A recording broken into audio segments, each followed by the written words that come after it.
Hello, listeners, and welcome to a very special episode of Between Pages and Friends. Because here at Between Pages and Friends, every episode is special. We're so excited you're here with us, your new book besties, Con and Lauren, and our imaginary friends, John and Kyle. I'm Con. I'm Lauren. I'm John. I'm Kyle. He was so excited.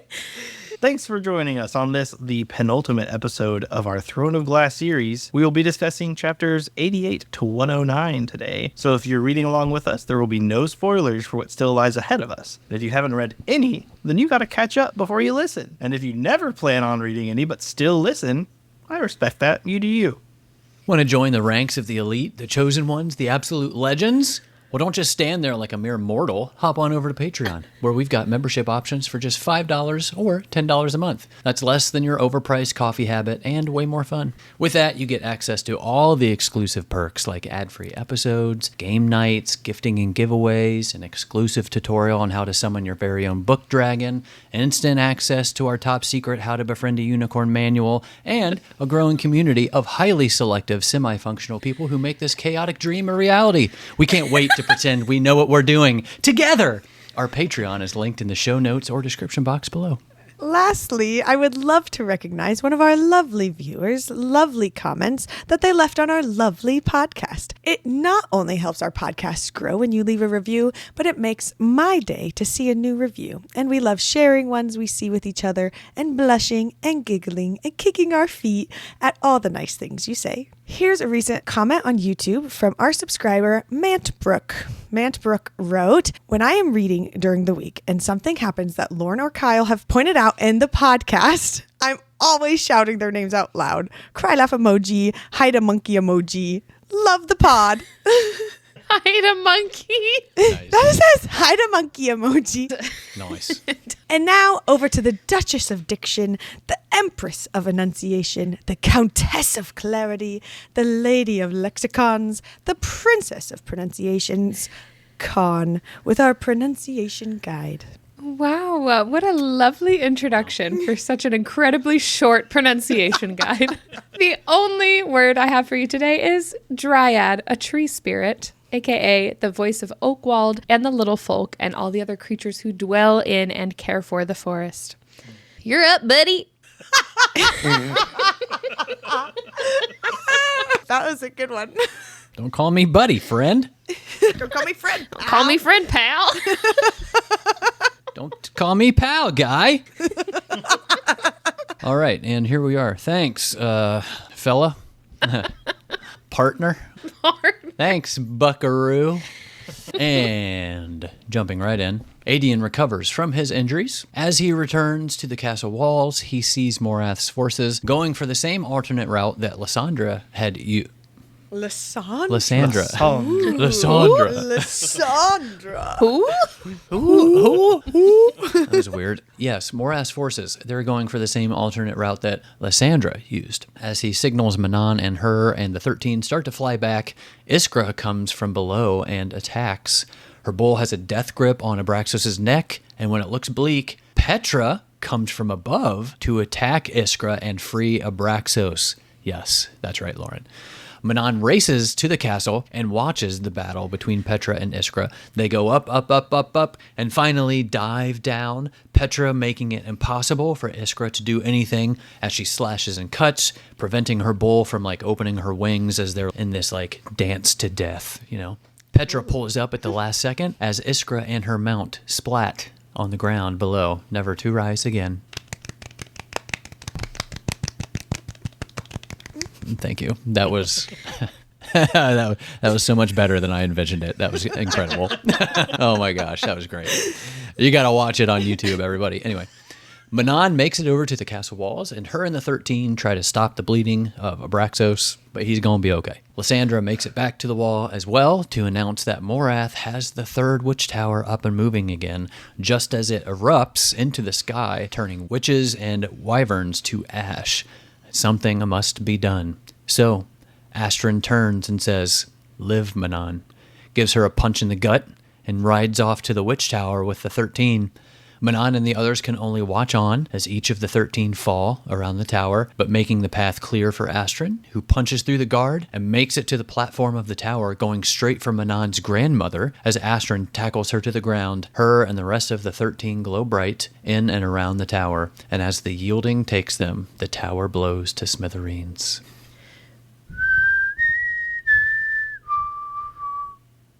They've won the day, and as the plain empties, Manon walks to the site of sacrifice, followed by hundreds of others who witnessed it from the castle. They pay their tribute to 13 as Manon stays. Dorian now has met up with Aelin and party. Now they have all 3 keys. They discuss their options and ultimately whether to forge the lock now or wait until they've arrived to Terrasen. Hopefully for Aelin to use some of her magic to take out some of Morath's forces. They take a vote and decide to forge the lock now. Afterward, Aelin and Rowan argue over the decision made. Then, Rowan has a brilliant idea. Her and Dorian forge the lock together, using their combined magic, instead of Aelin just sacrificing all of her, herself, alone, lonely, by herself, and just one person, the one singular sacrifice. Wait, I'm singular confused. sensation. Just one of them? How many? What are you confused about? Just How one many? person, just her. Oh, got it. Oh, okay. Thank you. Oh, man. So she goes to Dorian, and they decide to do it that night. Aelin and Dorian use the 3 keys to start the process. They are in a world between worlds. Their magic is being taken to forge the lock, and it goes from feeding off of them to just ripping their magic from them. Just as Dorian wants to beg it to stop, his father steps through one of the many doors in the world that they're in. His father, also nameless, has just enough magic to finish with Aelin. So she breaks free of Dorian's grip, shoves him back through the portal, and as her and the king join hands, the king begins to disappear. Right as the last of him begins to fade, he gives a message to Aelin from her parents that they are so very proud of her. And as the lock takes form, the last of her magic disappears. The 12 gods saunter in. Aelin asks them to spare Elena instead of taking Erewhon. Deanna walks to Elena and embraces her, face in her hands, then pops her head like a grape, saying, "We do not make bargains with mortals." Okay, point taken. The gods walk into their world, Mala staying back to speak with Aelin. She gives Aelin a kernel of power, sensing her thoughts and what she would like to do, but tells her to do it anyway. Mala walks through the portal and waves back to Aelin, and with some of that power, Aelin opens a portal within their world, a portal to hell, and she closes their gate. Their screams ring out. Yeah! They deserve it. Oh, Suck yeah. it! Oh, yeah. Aelin orders the lock to close all the gates, and as they close, she flings a last surge of power into the lock, and then she jumps back through the word gate. She careens through worlds, hoping to not speed past her own. She's slowed by a fae with wings, and finally comes across Aurelia and throws herself toward it. She makes it back into her body with only an ember of her flame left and the droplet of water. Her human form is gone, only the fae remains. Back in Orinth, Manon is still struggling after the 13 sacrifice. Murtaugh goes to offer support on the battlements. Aelin heads back to the army, and they tell everyone what happened. Most of the royals are pissed for whatever reason. A winter storm rolls in as they advance to Terrasen. And back in Orinth, Murtaugh falls, very sadly. Adian and Lysandra rekindle some fire. They discuss their plan and agree that when arrows and fire lances run out, they offer their lives in defending Orinth. A scout rushes to Aelin and Rowan, summoning them outside where the Lord of the North is waiting, along with a bunch of the little folk, to guide them secretly and quickly to Terrasen. Back in Orinth, Darrow listens to Evangeline. Shocker. Then goes to Adian and Lysandra. He gives admiration and thanks to Adian, returning the Sword of Orinth, and officially recognizes Lysandra and Caraver, and wants Evangeline to be his heir, however that works. Witches and soldiers alike fall to a reinvigorated Morath. They prepare to fight to the death when a horn blares in the distance. On the horizon, rooks fill the sky, and Aelin appears riding the Lord of the North. They form their line and charge into Morath. And then Lysandra, baby, when she saves Aelin, might be my new favorite part on the reread. We'll get to it. We'll go into more detail. But she and Aelin make their way to Orinth's walls. The rest of Morath's Iron Teeth Legion is flanking from behind the newly arrived army. Yikes. Gavriel reaches the western gate and Adian as Morath breaks through. He gives them some time to close the gate, but ultimately falls. Rowan finds Gavriel's body at the gate and brings him inside. They have a brief reprieve as the new Morath host closes in. Maeve and Erewhon are seen approaching the walls across the plain, but a queen meets them on the field, a fiery sword and shield in hand. Yeah, and that's where we decided to stop. It's so great. We, all of us collectively together, decided to stop. Mm-hmm. Thanks for that, Con. Yeah. The suspense, though, for that last episode. I know. Chapter 88, all the way back at the beginning. Let's talk about it. This is how we started with Iskra's bull, like attacking Abraxos, having his jaw around Abraxos' throat. Immediately, I was like, okay, I'm about to cry. I got to hold it in. I'm going to do my best. And so this is me just fair warning literally everyone in this episode. I cried more in this episode than I probably have in any other part of this book ever, or the whole series and all the things. So everyone just be ready for a lot of cry counter. Hasn't happened yet, but it's going to get there. But specifically, it was when Manon's like screaming for Abraxos, and it's like this whole thing. Yeah. And I was doing my absolute best to like hold back tears. Like, no way, Abraxos is going to be fine. Nothing's going to happen. Abraxos will be fine. It's Abraxos. Like, no way.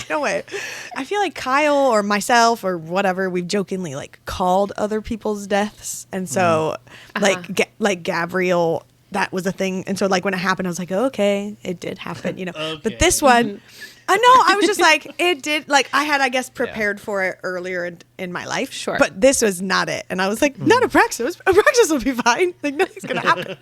Obviously he is. Praise whoever, praise be, praise God, all the things. Abraxos is fine. I was freaking out.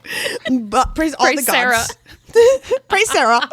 But it was when Manon finally was screaming, please stop, and then just started like touching Abraxos and said, I love you. I cried so hard. I know. So that was my first cry count number 1. Whenever you told me how many times you cried, I won't say how many, we'll save it. But whenever you told me this was another one of those times where I was like, did you ever stop? Or did you just cry the whole way through? Yes, because when I'm reading, not all the time, but like specifically in this, like I'm texting Connor about stuff, or okay, I'm reading. Oh, I got something. Let me stop, do this or whatever. But also, I'll like stop. I can't read if my eyes are full of tears, so I'll like wipe my tears.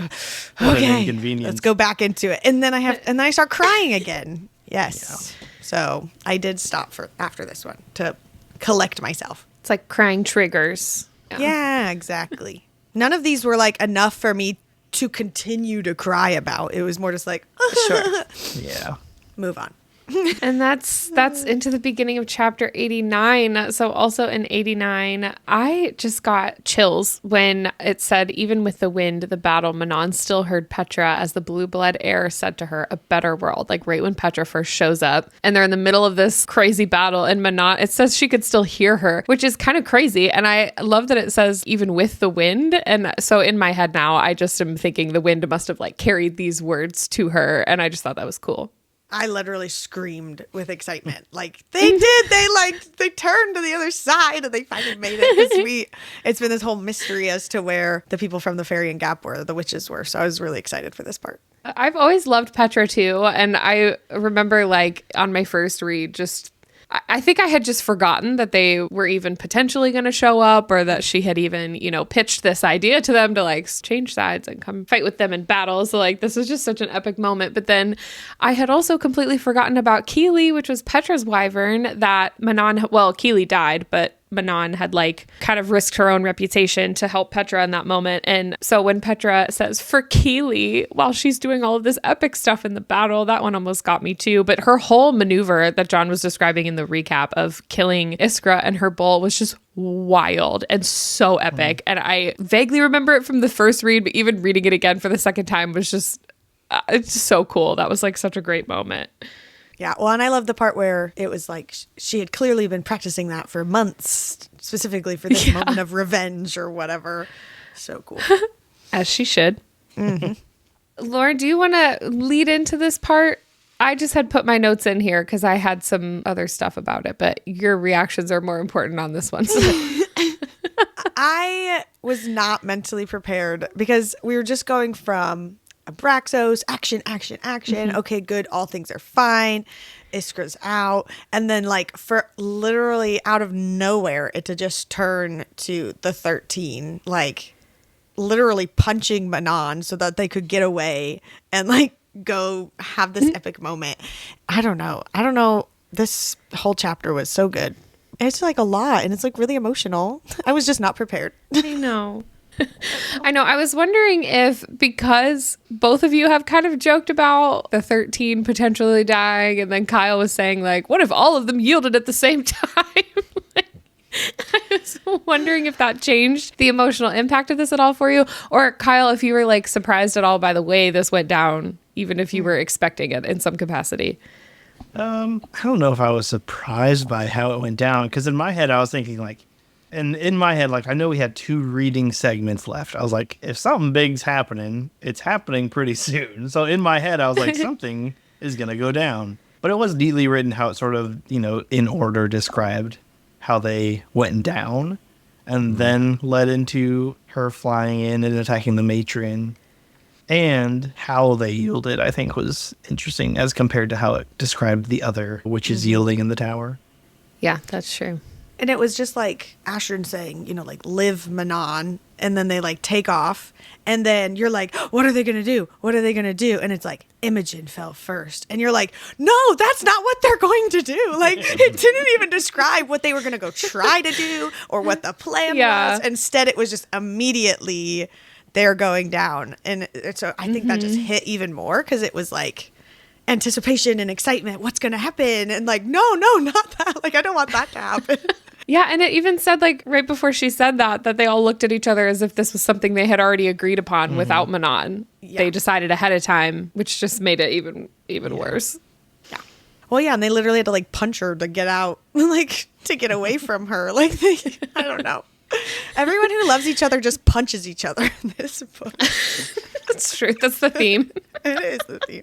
I was definitely surprised in, like, how it happened, like I was saying, and just that it came out of nowhere, I feel like. But I don't know. I still cried hardcore. I don't think I was like unaffected because Kyle and I had joked about it and stuff.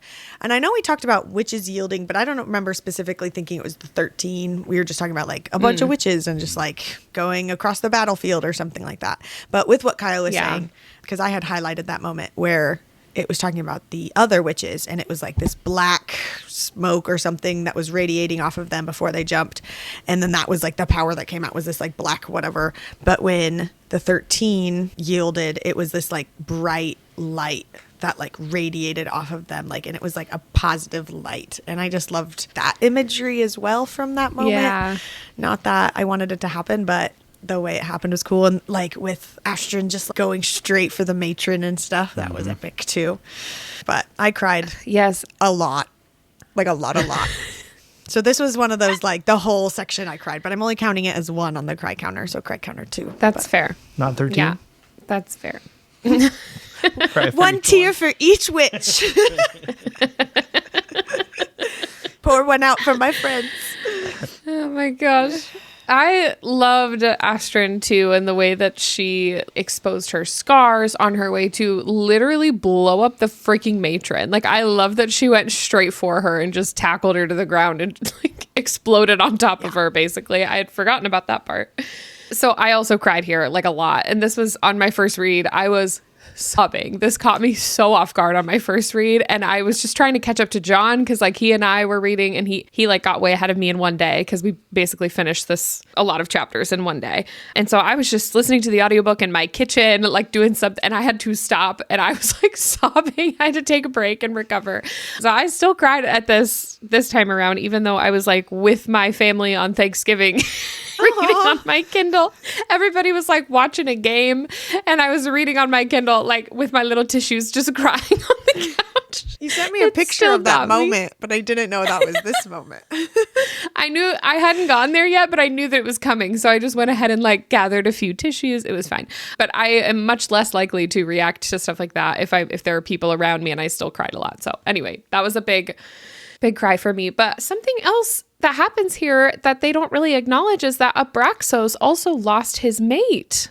Yes. It wasn't until the next chapter chunk when Manon and Abraxos are back, and Abraxos is like comforting Manon and all this stuff. And then it like, Yeah. that's when it hit me, because in this scene that it happens, Abraxos is like unconscious and injured. And so it's like not really part of the scenario that's happening. So when that hit me like several chapters later, I was like, wait, hold on a second. Why is nobody taking care of Abraxos? Like, poor guy. He's grieving. I know. I was so sad about that. And I don't know that it even really occurred to me on my first read, because I just wasn't paying as close of attention to like all the little side characters and stuff. And we only get Abraxos's mate is named Nareen, and that was Astrin's sky blue wyvern. And we only get Nareen's name, I think, twice in the whole series. So it was kind of a more subtle detail. There was just one super small conversation about it. But because we were paying attention to that stuff this time around, and then Nareen's name is actually mentioned in chapter 89, like in this whole sequence when everybody's going down, but they don't specifically call out that that's who that was. And but I had the same reaction. Like it was a few chapters later, they were talking about Manon and Abraxos again. And that's when I left my note. Like, wait, that was Nareen. I just made me so sad. Well, and especially reading during this chapter section of Rowan and his like struggle with the mating bond and it like almost going away and all the things. Oh. And then just poor little Abraxos is going through all of that. That's just really sad. I know. Poor little boy. Good boy. I know. I'm so sad for him. Sweet baby Abraxos. And chapter 90, my first note here, this is when Sarah was basically like listing off everything that was happening around Manon and Abraxos while they were grieving, and like everybody that was coming out and walking out to the site or whatever out on the plain where the 13 like sacrificed themselves.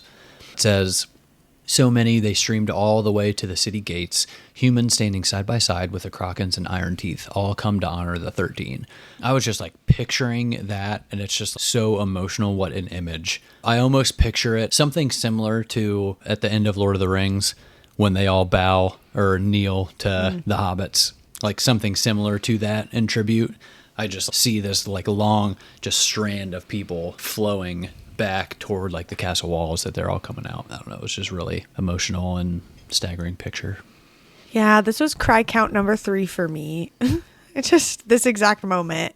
And just thinking that like all those people, because it like lists all the like named characters, and then all the other people just start coming out as well. And thinking they're coming out onto the battlefield and like where, you know, however many people have died, but specifically to honor these 13, well, the 12, I guess, and that had died, that had done so much for them and like brought so much and stuff. And it's just a really good moment. I thought it was cool too when they like, when it was happening, they kind of like described how everybody, like everything and everybody just kind of like stopped and watched what was happening because they knew what was going on. So everybody had to watch it. Yeah. John, did you cry when the 13 yielded? The first time? This time. I thought you said you cried at something. No, not this one. Oh. Next chapter. Heart of Stone. That's Kyle. He didn't cry through any of this. Sorry. This next part was something that Kyle and I had discussed. It's actually not like a heated discussion, but I was like, it's not that. And he was like, why can't it be that? And it was like a whole little moment for us. I think it's Glennis. I think it's Glennis who says this over Manon's shoulder as Manon's grieving and says, be the bridge, be the light, when iron melts, when flowers spring from the fields of blood, let the land be witness and return home. That's in italics, and I think she's quoting the witch's prophecy, I guess. Or the curse of whatever. And then it said at the very end of the chapter, a flower began to bloom. And so for me, that was like, oh, they finally did it. They broke the curse, I guess, and they can go home and they're all working together. And that's like the official, they did it kind of a thing. And so I just thought like random flower, but Kyle's convinced it was the King's Flame flower. But I was like, isn't that one supposed to be for Aelin? And this is a random flower for Manon. Can't they have 2 different flowers? Is it the same flower? Whenever the leader, like a leader that was approved by the land came, and if Manon was the leader, then it could be there. Why not I thought it both? was Terracin specific, not just witches or anyone, I mean. Just witches? Wow. Oh my God. I didn't think about that. Like a flower began to bloom. I guess I wasn't thinking about that line. I figured when flowers spring from fields of blood was in reference to everyone bringing flowers to the battlefield to like pay tribute to the 13, because it was like Krakens and Iron Teeth and... Yeah. The narration did say like across the mountains far away a flower began to bloom. Like, it wasn't just something she said. It was something that the book said actually happened. Oh, Yeah. was it like Flower in the bloomed and witches- wastes? Yeah. Like in the waste. It was just saying that like The curse Okay. is broken. Okay. Yeah. Okay. And a I little would assume flower. that's just like a random flower then. Yeah, me too. Especially if it's in the wastes. Like a I thought tulip? it was like in Right. that Daisy. field. I know that you were saying they were bringing flowers, but I was thinking because this is like when a flower springs, so like as in like comes out of Right. the ground and is like not just the ones they brought to honor the 13. But that would make more sense if it's in the waste, especially if the wastes now will like be able to, I don't know, have crops and like have all the things that they weren't able to have Right. before for the witches. Also, So- like, what a crazy good day for the florist in town. Like, everyone got flowers from somewhere. The only business booming right now. his store has somehow been untouched by the entire siege this entire time. I'm still open, you guys. Still got flowers. Like soldiers are going back and forth. His carrying- wife's like, we need to evacuate. He's like, "Ah, do you see this line? And you say, well, we can't evacuate now. We're making bank. this is opportunity. People will die. They'll need flowers. Oh, man. I also forgot to mention when we were talking about the live Manon live quote, that was spoiled for me before I got there on my first read. Like I kept seeing that quote everywhere, but I didn't see it in like the context. I just kept seeing that was like a really impactful quote or like a really emotional moment. So the whole series, because there are all these other near-death experiences, I just kept thinking like, oh, Manon's going to be about to die and somebody's going to be like, live Manon, live, you know, like I thought it was going to be CPR. Puncher. So like the whole time I just thought like, oh, like it's gonna be scary, but she'll be fine. And technically she is fine, but Yeah, she is. Kyle. yeah, she is.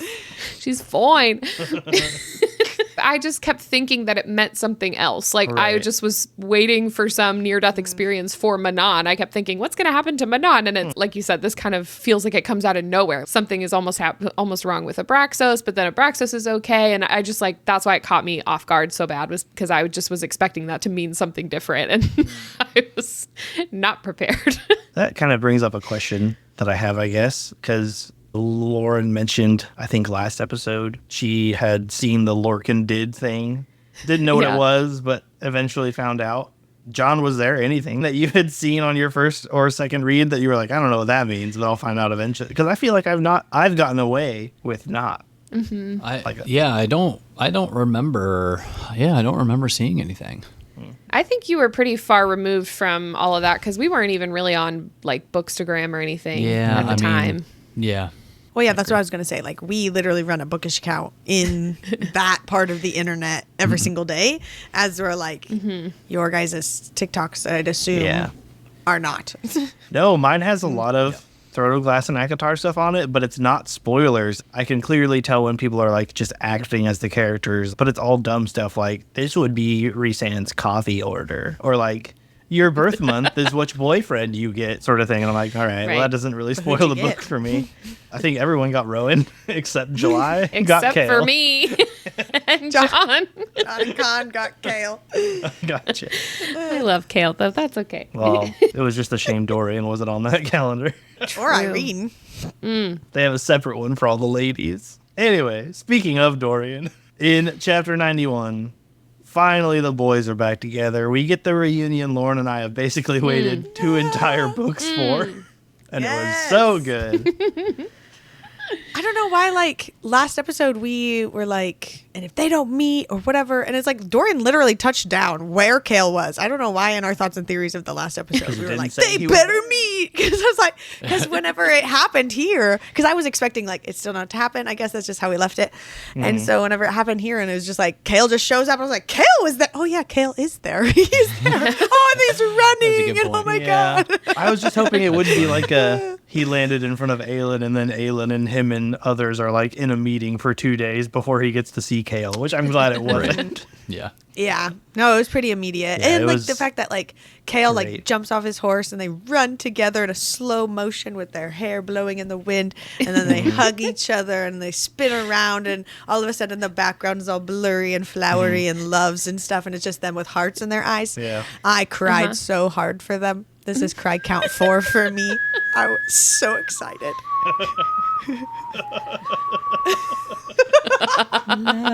Exactly. Just exactly hugging, what bro hug. And then they kiss. And then they're like, They cop a feel a little bit. They almost kiss, and then he sees Irene. He's like, no.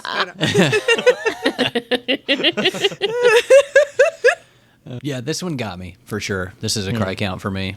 When they John. embraced. Wow. When they embraced. What else would you call it? It almost got me, but No, I got that's toddlered. Oh, Interrupted by Dang it. Come on. freaking toddlers. So close. John said this week, he was like, I think if any part of this series was going to get Kyle on the cry count, it would be Dorian and Chaol reuniting. It might have. It might have. We'll never know. Dang it. Children. Children. When they grow up, I'm going to read this book to them and interrupt those parts. Introduce them to it just so you can ask where they are and know what parts to be like. That's evil. Oh, they're like would be pretty evil. in chapter 89. I'm like, oh, so Dorian and Chaol hugging? They're like, no, I didn't get to that. Oh, sorry. Like, Oh my gosh.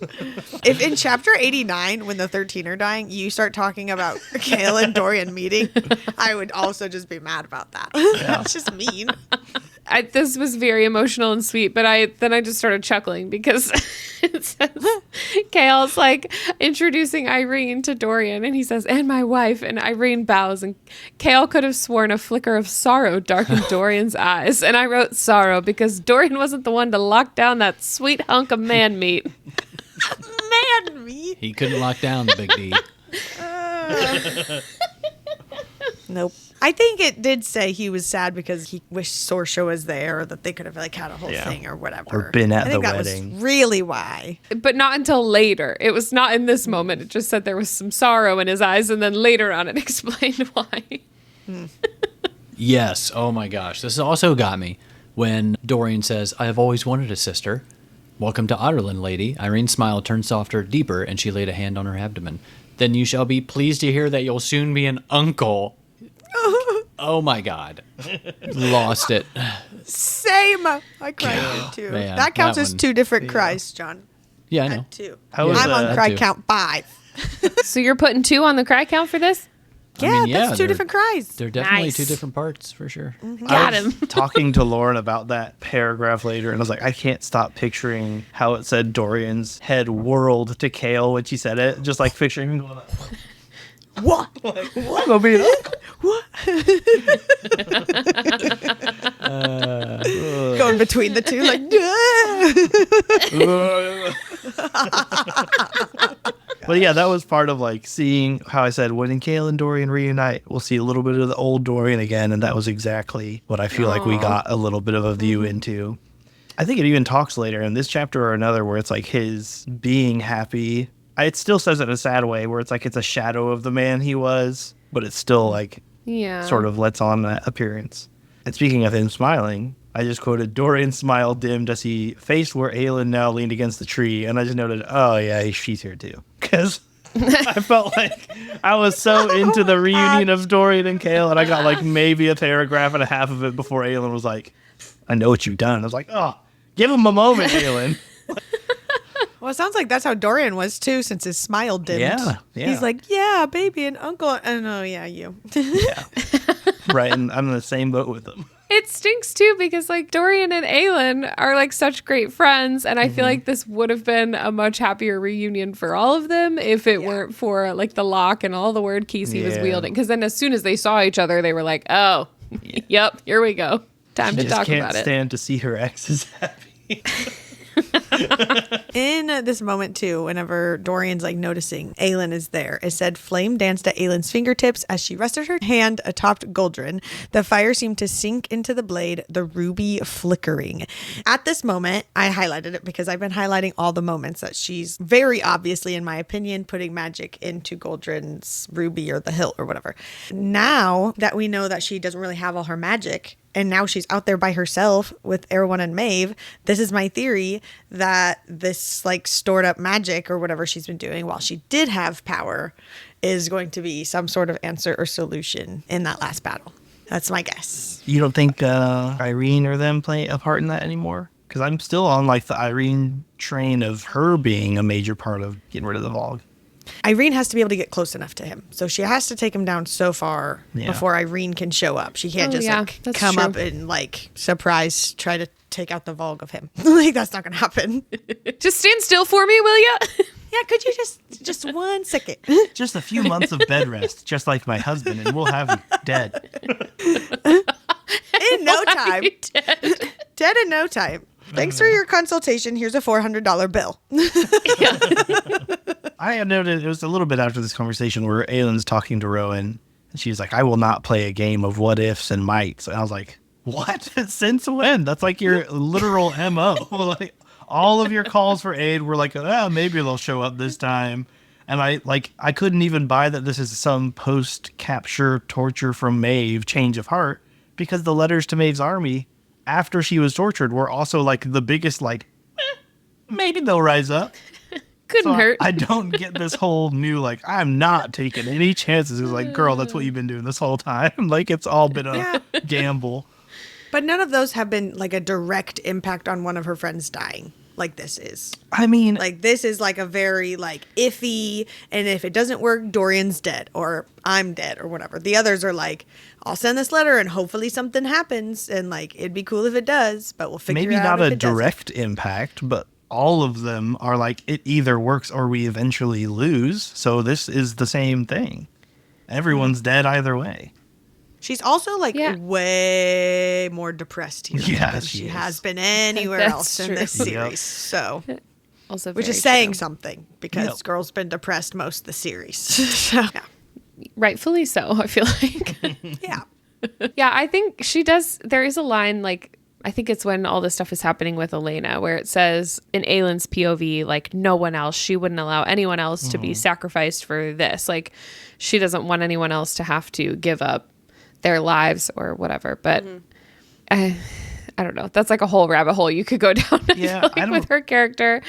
Lauren and I talked about it to an extent where we were like, I don't know if I want to talk about it too much on the podcast, but I don't know if it's like a line between her being like, I don't want anyone else to die, or being like, I do want to die and I want it to be me, and I want, because he goes like, I want it to be over and over again. Right.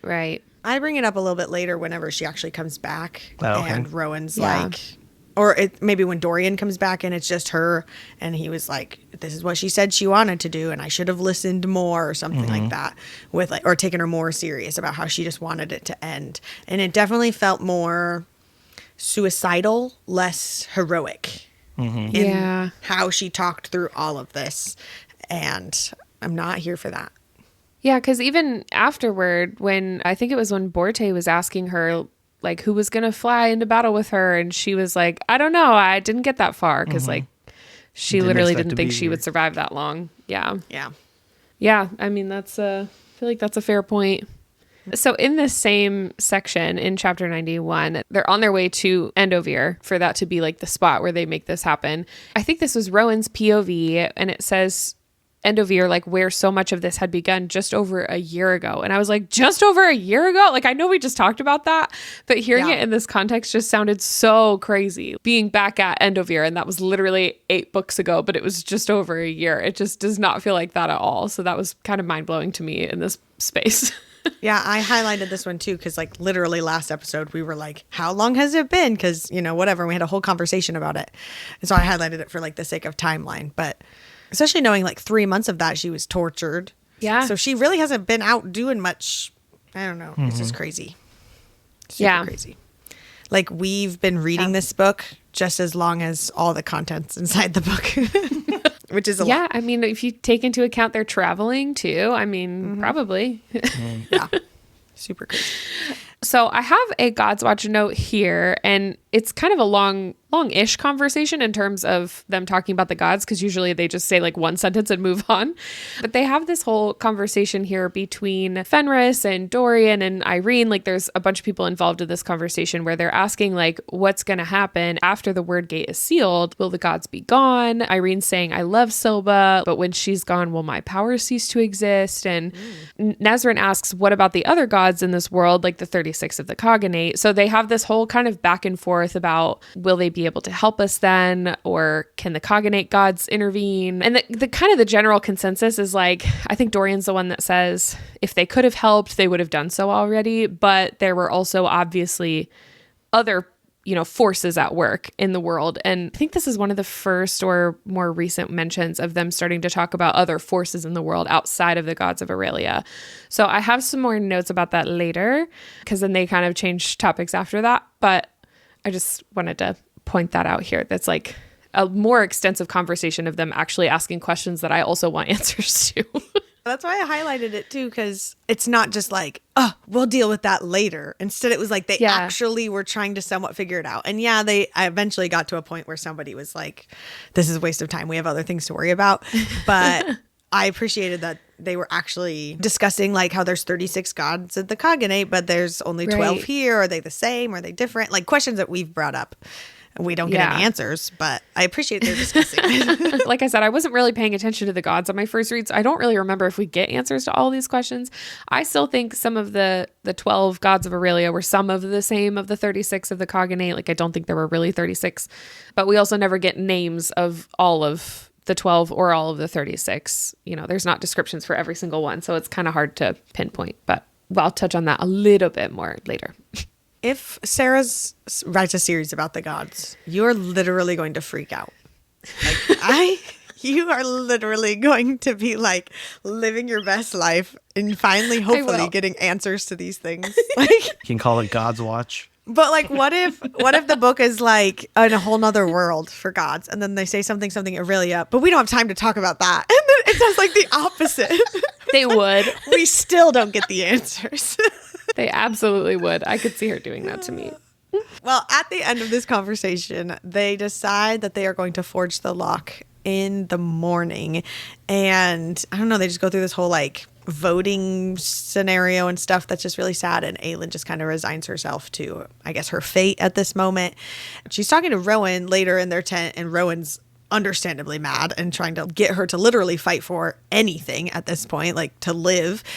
It was like getting into, I know we just kind of talked about it with her big depression, and it was like getting into that moment with her. And it was just like a couple sentences, and then all of a sudden she responds, and it said, the words were flat, dead, as she would be before the sun had fully risen.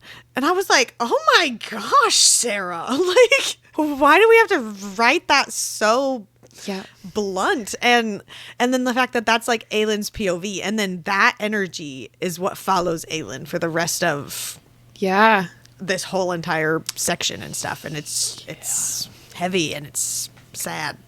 I don't like it. I had to shout this out for Kyle when it reads, no card up her sleeve, no grand reveal, not for this. And I was like, what do you think, Kyle? Are you buying that or not?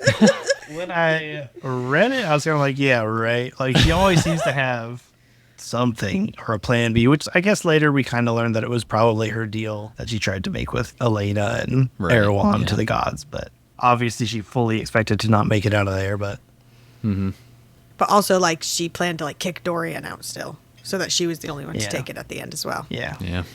But no, I did not buy it. I was like, oh, just roll my eyes reading it.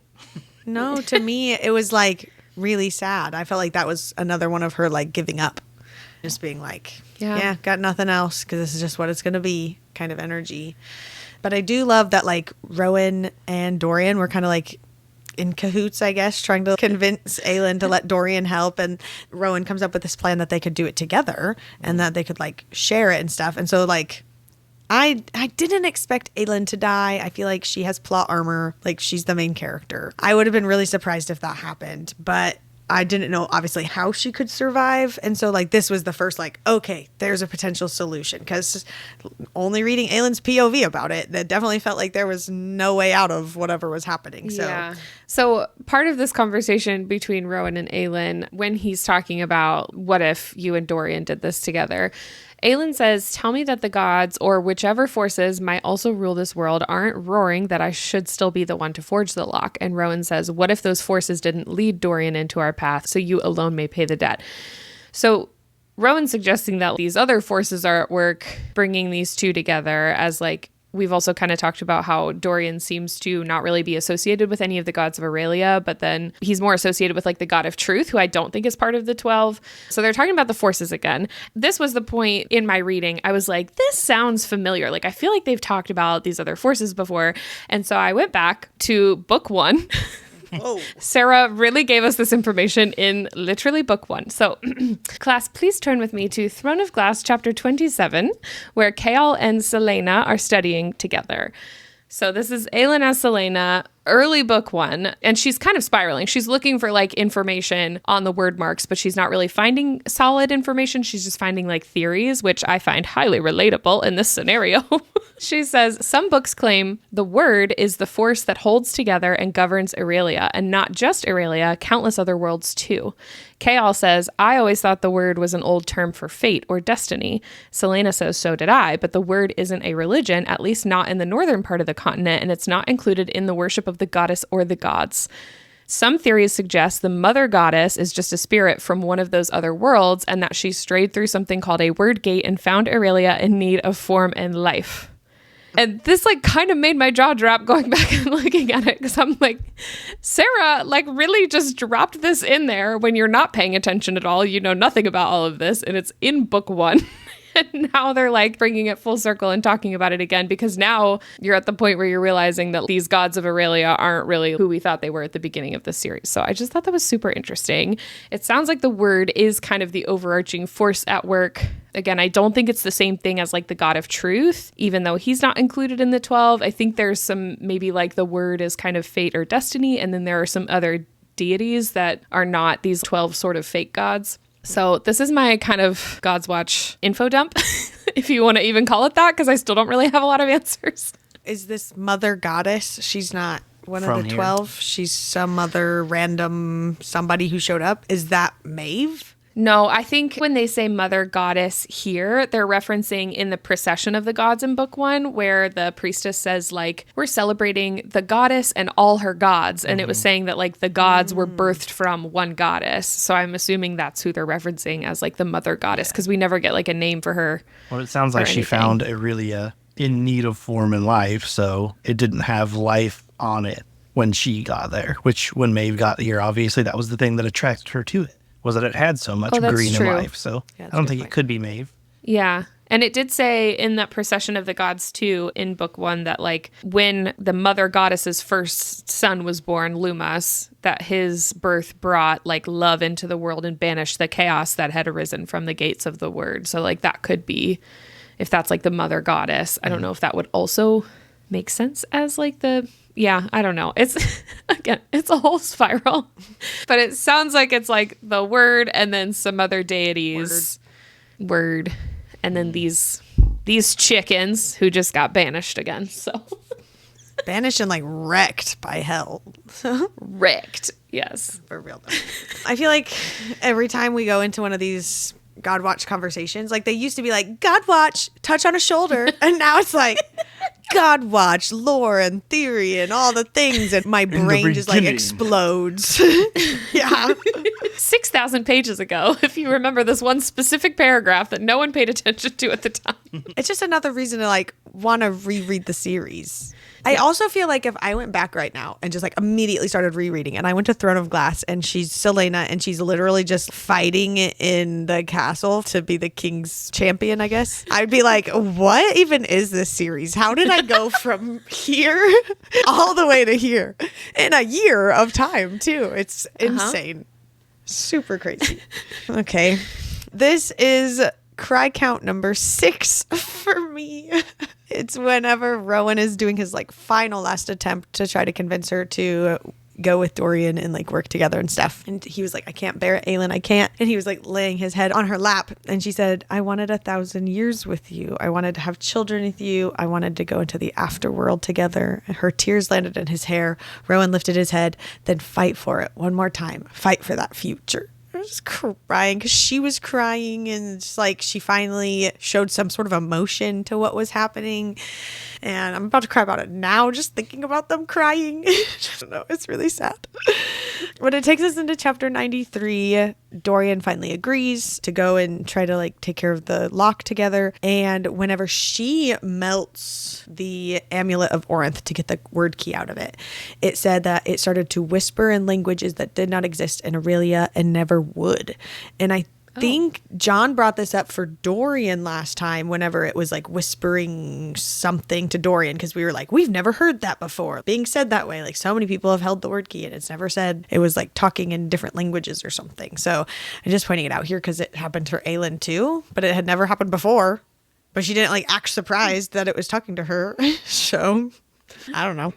But then of course freaking Sarah has to get us with my name is Aelin Ashriver Galathinius, and I will not be afraid.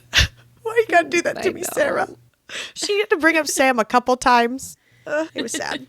This part just like blew my brain. Totally did not expect this to happen. But it said to open the gate, she must become the gate. And so Aelin slammed the 3 word keys into the open wound of her arm. And then Rowan fell to his knees as the 3 word keys within Aelin's arm dissolved into her blood. What? Yeah. I did not expect that. And for like, apparently that's what Erewhon was trying to do to all the girls, like with the girl that Dorian found and with Kaltain, was to like slowly make them become the gate or like whatever. Yeah. And I was always confused as to why he was putting it in their arm. I was like, that's such a weird place to keep your word key, but like, sure, Erewhon, like, you freak, you do you. But like, this I guess makes sense. But also the fact that she just like put all 3 in there and they dissolved into her. Oh my God. Insane. And then that takes us into 94, where they're actually in this world between worlds or whatever, and it's literally just a bunch of doors. It described just a couple of them, but I really want to see either fan art or like have a better description of all of these doors. And so I asked for fan art and y'all came. So Kyle, describe the fan art that you came up with. It's sort of like a green bulbous monster hanging on a door with a large furry blue monster, purple spots. They got a little girl and they're on a door on like on a railway coming from a lot of other doors with little red lights on them. And there's like probably music in the background. You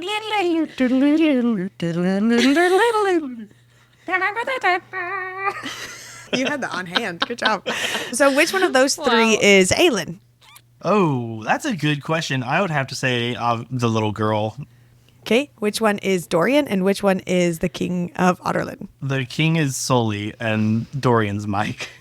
Why is Dorian Mike? I just feel like that's sort of a younger attitude, sort of, King's old, a little bit more grizzled. So he's and he helped Aelin. He's holding her. That's true. He does come in and help Aelin here in the end, so I guess it is just Monsters the Inc. loosest Disney reference yet. It made me laugh though when I saw it in here for actual fan art. Thanks, Connor.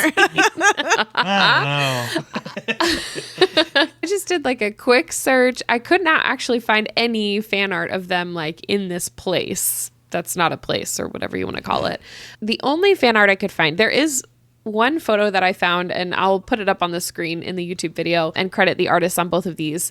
The first one is fan art of, I keep saying Selena now because I was just reading the excerpt where she was still Selena. I know.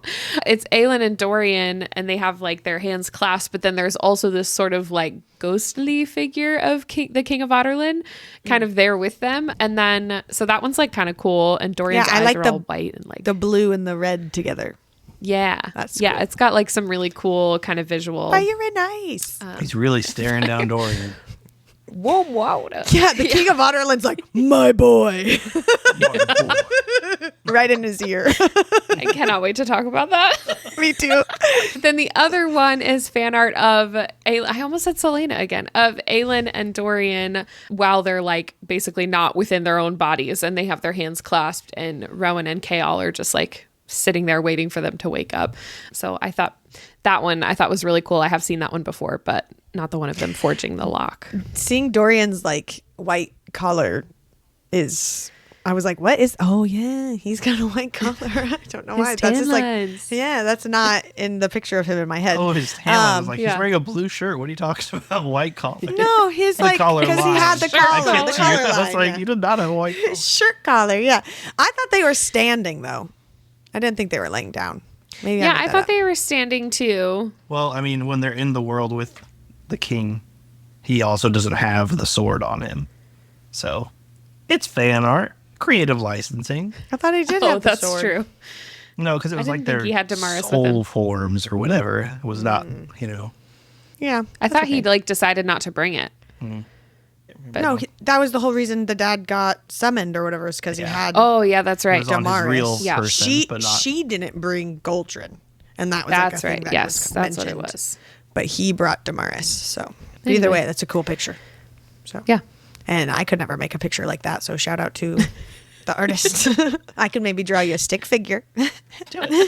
Okay, Proof it. I want your fan art of all your favorite scenes in this there's a series. smile. I can't do any of those. Those are R-rated. Anyways, so just kidding. Just kidding. I was like so interested in the fact that like the lock could look like anything that they needed it to look like. Yeah. And that Elena, I guess, had prepped Aelin for however to do making the lock. And that was like one of the things that Aelin had mentioned. And so then when it got to the part where it was like, they formed it into exactly what it used to look like, the Eye of Elena. And I was like, oh, okay, that's a little disappointing, but I guess that makes sense. You know what? Since you've seen one before. But I was like, it could have literally been anything. But sure, we'll go with the Eye of Elena again. And then I did not expect his father to show up here. There was like a bunch of different times we had joked about the King of Otterland coming back as a ghost, because literally everyone else who has died has done that. There's other random times that I felt like it would have made sense, like in all the bajillion times Dorian called someone with Damaris, or like how Caltaine showed up, even though that's not really who he called, like those things. So I did not expect it here. That one definitely took me by surprise in this moment, for sure. Yeah. I sort of agree. I started off the next chapter, chapter 95, by just saying I am actually livid that I called this nameless is my price thing with the king You're no mad about name. However many years ago we started reading this series. And I'm just mad because it solidifies to me that Sarah cannot kill characters off. Like, not only do Aelin and Dorian get spared this sacrificial play, but she literally brings back someone who had already died so that they can die again in their place. Because like, I knew Aelin wouldn't die because, like Lauren said, plot armor. But Dorian was up for grabs, and I would have hated to see Dorian die. I want to clarify, would have hated it. But that is the best reason for him to have done so. Because like, that would have been an emotional play. It would have been like, yes, an actual sacrifice was made. But as it stands now, the entire sequence and all the drama leading to we need to forge the lock, it's a sacrifice, someone's going to die, it's wasted on a character I care nothing about. And I feel like all of this drawn out energy of like, oh my God, what are we going to do about the lock? Who cares in the end? Like, you got saved again. And this is sort of what I talked about the last episode too, where I was like, someone always comes and saves them. I'm so sick of it.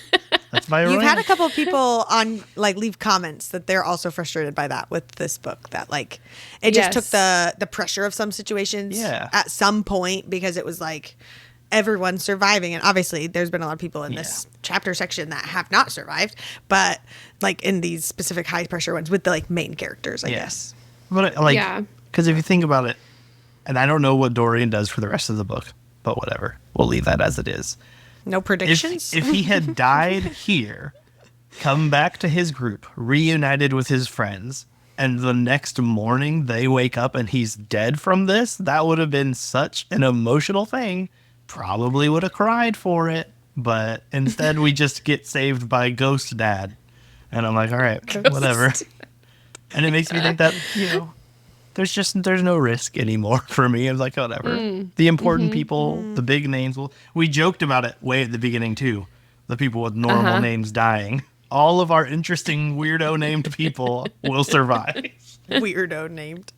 I do agree with this. I think that it did feel kind of random, and like I think it did kind of cheapen the whole lock ordeal after there being so much build up to it. But I also would have been livid if Dorian died here. Yeah. After books of leading up to like his epic power developments and all the stuff he's been through, I think I realistically probably would have been pissed if he died at this point, especially if he and Aelin went in together and then Dorian died and she didn't, or something like that. Like, I think I would have been really mad about that. I don't know. Overall, I do agree. I think that was my only real like qualm, I guess, the first time we read this series. But then I read some of Sarah's other series and they are not this way. Okay. So, Well, that's kind of It's our like my first main, series. that was my main point behind not killing him. Because, like, yeah, I feel like a lot of people would be angry if he died. But I still think that's a good reason for him to die. Because people would then have an emotional attachment to this thing that happened in the book. Like, I was so pissed when Dorian died. My favorite character, that's blah, true. blah, blah. Whereas now it's like, man, I'm glad he didn't. Moving on. Yeah, I don't know. I have a lot of feelings. I just feel like at some point, Sarah, as an author, does have to think about what her readers would want and how many people would actually be mad about that and maybe wouldn't want to reread the series 1,000 times if their favorite character died at the end, or I don't know, all the different things. But obviously, we haven't read that very into the book. They all could still die. They could still Erewhon die. could win. So true. That could be the end. I have no idea. But I understand having to, like, as an author, know what your readers want. People get upset if a favorite character dies. There are tons of books where lots of favorite characters die. Yeah. People who are super into Game of Thrones have that happen like twice a week to them, from what I hear. I've never read the book, but I hear people being like, well, this person died again. But I feel like, again, that's like... again, Yeah, that's you bring what happened that in. with the King of Otterland here. Yeah. I almost keep saying King of Hybern.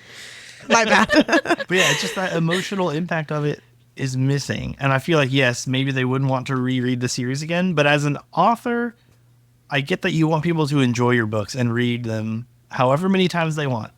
In reality, though, once people have bought your book and read it, your part's done. You have... No.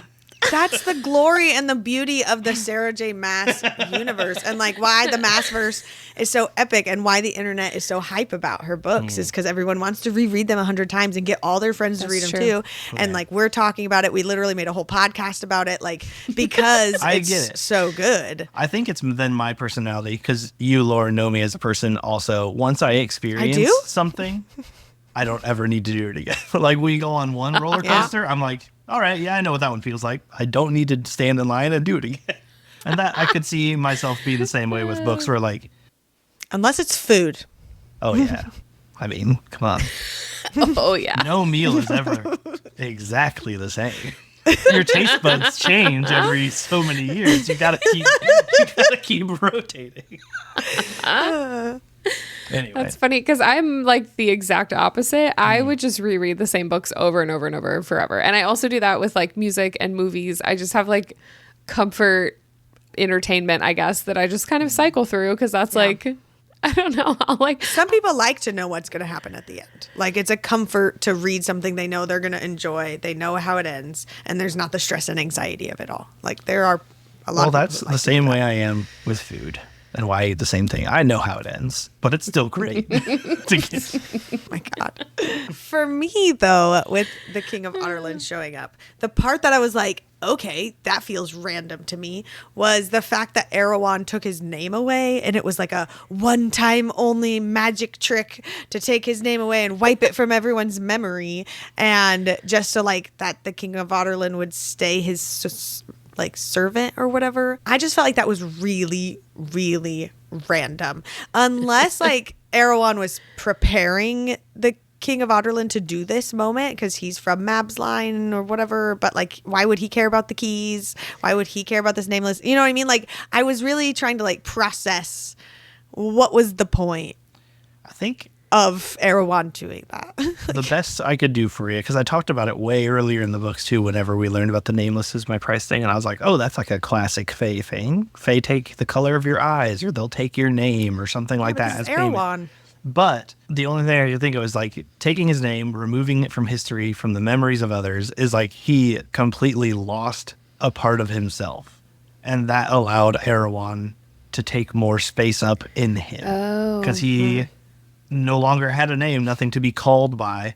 Like maybe if people called him by his name, he'd be able to drag himself out with that memory, but he didn't have that time Aelin was like, Dorian, it's me, Dorian. Yeah. You know. So it's my only thought about how that might work.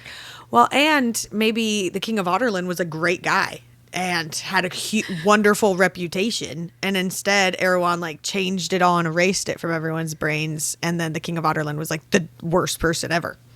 Could be. Guess we'll never know. What I was actually kind of mad about here, though, was not any of that. It was that he said, like, your mom and dad say hi and they love you. And I'm like, why couldn't we have summoned them at some point instead of the King of Otterland? No, that's in the next chapter. No, that's in the next chapter, and I have such different feelings about that. Okay. Okay, so we'll get there. My last highlight from this chapter is Dorian's father lifted his hands in supplication. My boy, he only breathed. And I said, my boy. More boy. I know. more I was boy? like getting in the feels, the emotion, the stress, the anxiety, and then he says that, and I just laughed out loud, like, and then he says it again later. He said it twice. My boy. I just love that we've been joking about that Maybe for like it's- 20 episodes, and then he actually said it. Been so long he doesn't remember his son's name too, so it's like one of the scenes where it's like, hey buddy, it's been so long. My boy. Four.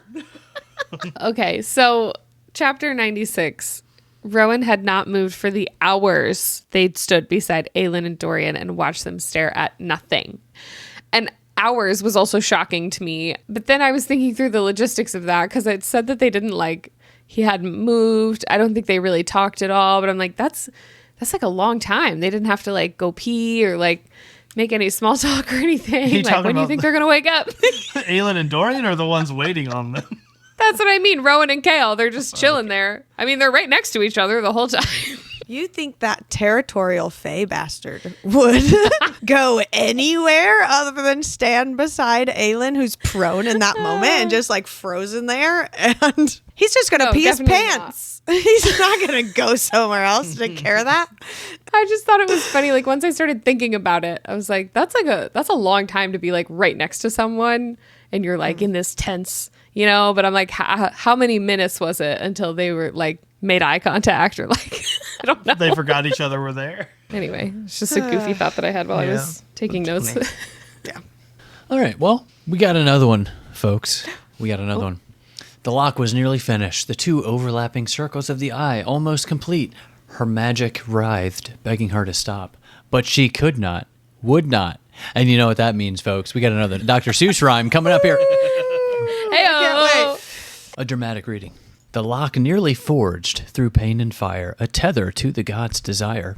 The lock's form closed, the end was near, but Aelin fought against her fear. She could not, would not turn aside, not with her people's hope denied, not with the gods demanding cost, not with her flame their final loss. Dorian stood, their hands clasped tight, a prince of ice, a lord of might, their magic draining, taking all. He wished for a moment the lock would stall. As if in answer a voice takes hold, a figure from the depths untold. Nameless is my price, he said, a father's love, a king's sins widespread. Aelin knows what must be done, her plan anyway was to be the only one. She could not, would not let him stay, not with her life the price to pay. So she breaks his grip and shoves him back, through their portal her plan on track. The king stepped forward, their hands now bound, magic poured again without a sound. The lock now formed, the gods arrive, looking on at their world, to live, survive. Broken promises are what they offer, Aelin seethes with rage, planning how they'll suffer. Mala blesses Aelin one last time, with a kernel of power, a final goodbye. Aelin doesn't waste it, oh, she uses it well, closing the portal to their world, opening another to hell. A breath of hope with Mala's power, she fought her fate and did not cower.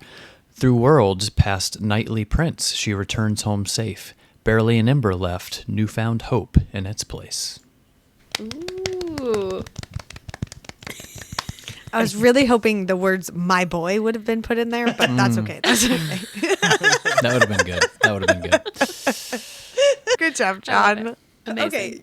Connor started mentioning this earlier, and I so disagree. When the King of Otterland brings up Aelin's parents, and it's like, I was given a message for you. Your parents are ... They're so very proud of you. They asked me to tell you that they love you so very much. And he was like literally fading away, and that the debt has been paid enough, Fireheart. Oh, I was bawling my little baby girl eyes out. This is cry count number 7 for me. I don't know. I guess it's just mention of her parents. Maybe that's all it Yeah. was, but It's just a cute, precious moment. And it to counter what you were saying earlier, like, why didn't the parents ever show up? Like, Aelin wasn't the one calling any of these spirits. Right. Like, she did the word Yes. gate thing with Nehemia that, like, went super wrong and that she ended up that's in that true. whole other world or whatever. But it's always been whoever Dorian brings. So I don't know why he would think Yeah. to bring her parents. But Well, he He didn't need to bring wouldn't. Caltaine that one time, and she chose to show up. yeah, that's true. I'm slightly on Connor's team about this, where I was like, why didn't they just show you. up? Because I pictured them like just in heaven, lounging on a beach, lounge chairs, drinking Mai Tais. And the king's like, oh, I'm being summoned. Your girl's there. And they're like, oh, take a message from us. We'll stay here. If you happen to see our child. Yeah. And that's why it's like, your parents are ... And he's like, your parents are just lounging on the beach. Actually, they're very proud of you. They're a little day drunk right now.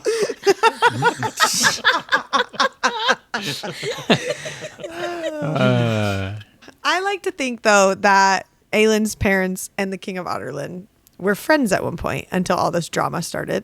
And then now that they're in heaven, they're like, oh, it's you. And we don't actually hate you because of all the things that have happened. And you were just a Volk. Now it's like they're all besties again. Like they were like That's friends in cute. college. And then they all, had to go be kings and queens or whatever. Yeah. And then Family business. You know how it is. King of Otterland like got the word key when he was 20, 21. So he could have been in college. Huh? 21? Yeah. Yeah. Oh, man. I forgot what I was going to say now. Oh, well. You're going to talk about chapter Yeah. 97.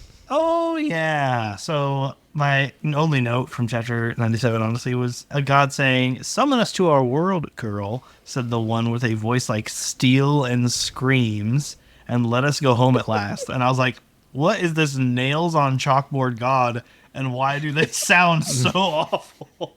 Like, I can't imagine someone trying to talk to me, and it just sounds like screeching metal and screaming. I'm like, oh, geez, dude, don't ever talk again, please.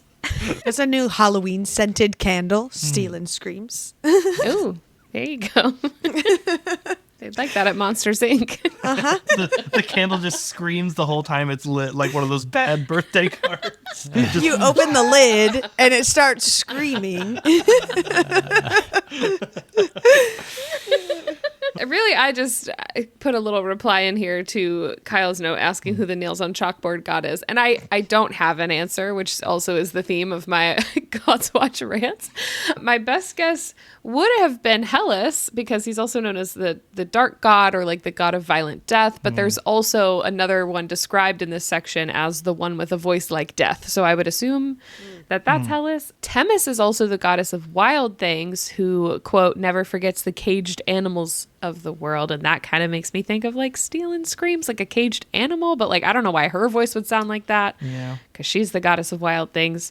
And then Kiva is the god of atonement who Erebin worships. So if anybody was going to have a really awful, terrible voice, I would assume that would be the one associated with Erebin. I didn't know that Why he did you have to worshipped bring the his god name of up? atonement. Sorry. Well, good thing he atoned for everything he did, right? I bet he's on good terms Right. with him. Oh, yeah, God of Atonement. That's my Interesting. contribution there. Yeah, I was just so thrown off by that vocal description. I was like, oh. I know. I think it's described similarly in, I don't know that it's the same wording, but I think there's one that sounds similar to that in the mirror sequence in Empire of Storms, where we get little descriptions like that. So now Aelin's chatting with the gods here, talking about the lock. Quick chat. Just a quick little chat.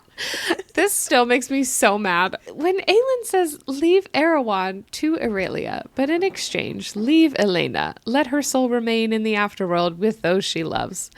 And I had a lot of highlights in this section. I had a lot of notes. They were all just me shouting in all caps. Like, why?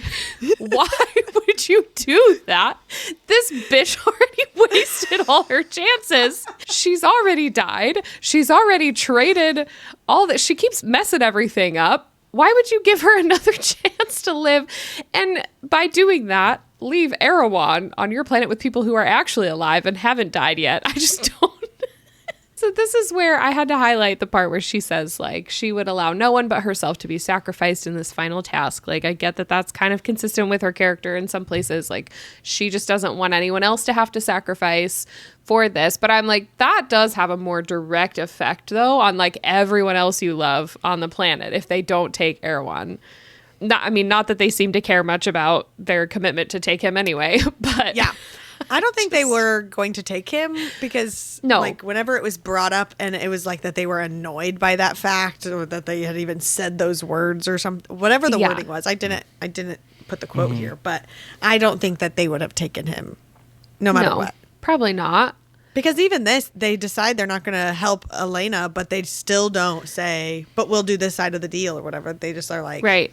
whatever, we're out, Yeah. And thinking about it that way, like, what a freaking waste of time. The whole lock thing was, like, they could have been doing Right? so much more to actually, like, get into Morath and lessen their power and stuff. Instead, they wasted so much time trying to get these stones. I mean, I guess keeping them from Erewhon's great, but... Right. Yeah, they still would have needed to do that to some extent. I don't know. Yeah. I don't know. I just, even if they weren't going to honor that part of the bargain, like, would you just willingly offer that up? I don't know.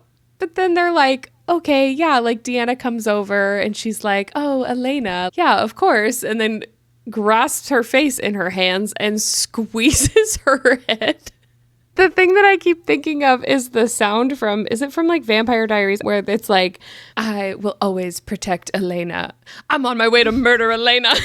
That is some Vampire Diaries. Literally Deanna in the series. That's an amazing reference. I would have to make that TikTok. Yeah, that's so good. Oh, I, again, was not, even if you're not really paying attention to the gods, this is probably still shocking, but like, I just didn't even remember that this happened. And the way that she does it is just like, it's just brutal. I don't know, dude. Well, and it happened so fast, and then it just like moves on to the next Yeah. thing. Like, and she dissipated into thousands of pieces and moved on to the next thing. And I was just like, I don't even have time to react about Elena because it's like action. Like, I thought it was, like, kind of weird that she did it. It was like, she turned into 1,000 sparkles. I was like, okay. I guess, she's dead Pretty. already, so I guess I can't feel too bad. And like you said, she did waste a lot of chances. Yeah. But even more into it, like, as we're coming out of it, I was just thinking, like, what did we just gain? Because all I know is that we lost a lot of power, and Yep. that's it. And the word keys are destroyed. I mean, Yeah. there's no chance that Erewhon will obtain Are them they, now, though? But, Yeah, unless they're still in her blood. I have theories. oh, okay. Lauren, this is how you're going to get your actual end game. The little portal thing in her blood. She's going to Doctor Strange the portals everywhere. Call armies to the final flight. That is what's going to happen. Isn't there still part of the Coggin army that's not here? They were going to like send extras and they were a couple weeks behind everyone else. Or was that when Caution showed up? I thought that was Caution. Okay.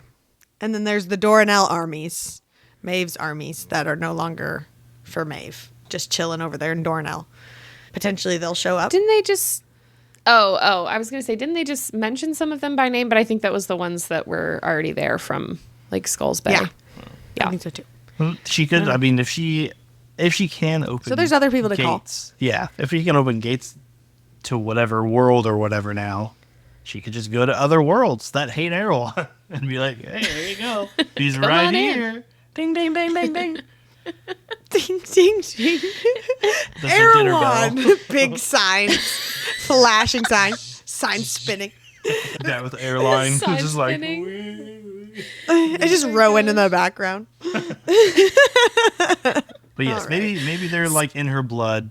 They dissolved into her, so I'd have to think that leaves some sort of effect at least. But You would think she would have more power if that were the case. right, We haven't seen it yet. She's about to fight Erewhon and Maeve. You made us stop I guess reading. That's true. yeah. In case you forgot. Okay, so let's go to chapter 98. Wrap this up.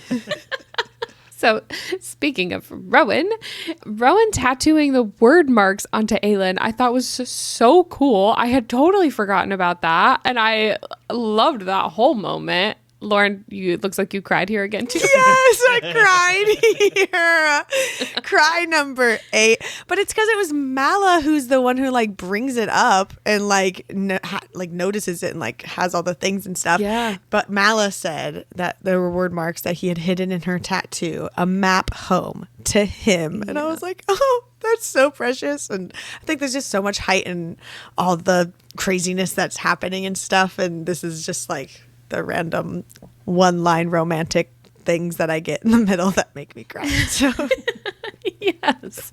I just had that opening a portal to hell for the gods to deal with in their own world. It's like the first thing in a long time that I've just hard agreed with for Aelin doing. I was like, yeah, that's deserved. That makes sense. Love that moment. Well, and I love that it was like Kaltain's voice, or like she heard another voice from somewhere that was like, you know, you promised to make them pay, or whoever it was, yes. whatever yeah. Kaltain had said. And I had this moment when writing these notes of just like, if I went back to book 1 and reread the series, and now I'm here with Kaltain and being like, how did she become such an influential character? And like, she was literally just like, whatever ditzy, just wanted to be a princess kind of girl to wherever we are. And I don't know, it's just this, the character development and all the bajillions of things in this book series Yes. is just blowing my brains now that we're at the end of it all. One thing I didn't understand though with this moment with Aelin was that like Mala still went. She was like, I remember everything, walks into her death. Like, it's like, you could have stayed. You could have continued to help her or give her more power, or like followed her through or been her little god on the shoulder or whatever. But She's supposedly the ascendant, right? Like Aelin's the descendant of Mala. yeah, she like became human to be with Brannon or something. So maybe and then- like as awful as it sounds, it might just be the same sort of thing where she's like, well, I'm just done. So get it over with. yeah. Either that or the portal to hell. She's like, yeah, there's a lot of fire there. I can do some good. She's the new queen of hell.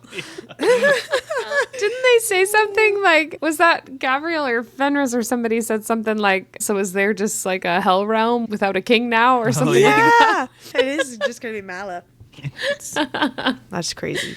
If Kyle just randomly said that and then we get a new book and that's the actual truth, I'm going to be actually really upset because that's basically how this whole series has gone. He makes a joke and then it's true. This part, though, where it was like, no longer the queen who was promised, but the queen who walked between worlds. That's freaking epic. And then that takes us into chapter 99, where she literally does this whole world walking thing and just like flashes through bajillion places. We get like little snippets of all the little worlds and stuff. And I feel like we just need to have a whole entire bonus episode breaking down every single thing that happened in that one little part of chapter 99, because I feel like I could sit there and talk about it for hours. Insane things that happened there. But then that is when Aelin finally gets back to Aurelia because the person helps slow her down and she ends up back in her body. And she falls and it said Rowan was instantly there reaching for her limp body. A heartbeat echoed in his ears into his own soul. And that was her chest rising and falling. And those were her eyes opening slowly. The scent of Dorian and Chaol's tears replaced the salt of Endivere, and as Aelin stared up at Rowan and smiled, Rowan held her to his chest and wept in the light of the rising sun. And I wept in my bed while I was reading this. Cry count number 9. I was just bawling. I think anytime one of them have been crying in this, yes, I have also been crying. It's sympathy crying. But like him just going through the whole battle of the mating bond is strong and now it's so weak and it's flickering and like it's hurting him and like all the things that he went through on his side of it. And then for her to like smile at him and look up, and it's just a whole moment. The relief. I know. But while they were like, Dorian and Aelin were like giving their power to the lock, I was mildly freaking out. They're going to give all their power away. How are they actually supposed to take care of this entire army over here and like what's going on? So I marked here and I marked later for Dorian, but here it talks about what Aelin's power is left, and it said it was gone, the power, only an ember remained. It's still a significant amount, but nothing beyond the ordinary. When I read that, I was like, oh crap, that's going to be really bad because like she's supposed to be like the solution or whatever. But like the longer I thought about it, when she took care of the tidal wave and like that whole wave that came through and stuff. And I think it was Hussar that was like, what a horrible power to be left with or to live with, or a burden and all this stuff. So just thinking that like that burden is off of her. She doesn't have to deal with that anymore. Maybe that's part of our happily ever after that's going to come in the next 100 or so pages. And she won't have this forever struggle with this insane amount of power that she has. So maybe that was okay. I don't know. Yeah. I'm still freaked out for this last battle, but maybe that was going to be okay in the long run. But she also gives up her human life, and she's now fully Fae, and her mortality burned away, which is kind of crazy. I mean, we knew she was Fae anyway, and she was going to settle and live forever. So it's like, I guess she just can't change into a human. But everyone knows she's Fae. She doesn't need to hide as a human anymore. So, like, I mean, that sucks. I get she's having, like, an identity crisis about it a little bit after this. Sure, but yeah. I was kind of confused by it. Did her abilities or powers originally come from the human side of her line? No. Because in my head, I was like, well, why wouldn't the fire leaving take the Fae? And then I was like, that was also her just other form, how, like, other Fae change into animals. So I was like, yeah. If it was anyone else, would they just lose their animal ability? Because to me, that's always been a weird thing about her that was like human for some reason was her other form. But yeah, to me, it didn't seem like a major loss. I was like, well, the Fae, if you're going to lose a half of you. Sure. Yeah. That's the half you'd want. Yeah. Yeah. She didn't like lose her immortality or something. It's literally just whatever. So does this mean she's like settled? She's officially, or is she still like Fae, not gone to there? Honey, she's always settled. What? He's over there drinking tea and having a whole southern moment. I don't think this counts as her settling. I think it would be kind of like Kyle said. I think it would be the equivalent of like if this happened to Rowan and he lost his animal form. Yeah, he wouldn't be able to shift anymore into his animal form. But for her, I do think it is tied more to her identity because she has spent almost her entire life as a human thinking that she was mortal or had a mortal lifespan and hiding that part of herself or being afraid of it. And now that's all she has. And I think at this point, like, she's embraced it, so it doesn't feel like a huge loss. But I think that's kind of the equivalent is, you know, she can't shift anymore. Did she think that she was a human with nothing else? Because, I mean, like, she grew up with a little bit of magic. Or did she shift and then get stuck in the, magic is gone? Because she knew the whole time that she was Aelin when she heard, somebody's pretending to be me. Yeah, she knew that she had the Fae form, but I think she thought this whole time that she had a mortal lifespan. Like, that was a whole debate for a while. She didn't, even after she had started a relationship with Rowan, they weren't sure what that was going to look like, if she was still going to live a mortal life and die. Mm-hmm. I do think she got stuck as a human when the magic went away. Yeah. Because it wasn't until she jumped into that weird other world, the hell world, I guess. Is that because that's the one she summoned for the gods? Yep.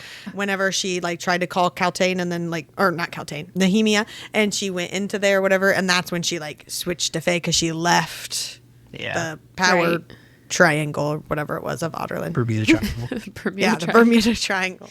And then Chaol was like, no, and then freaked out. That's exactly what happened.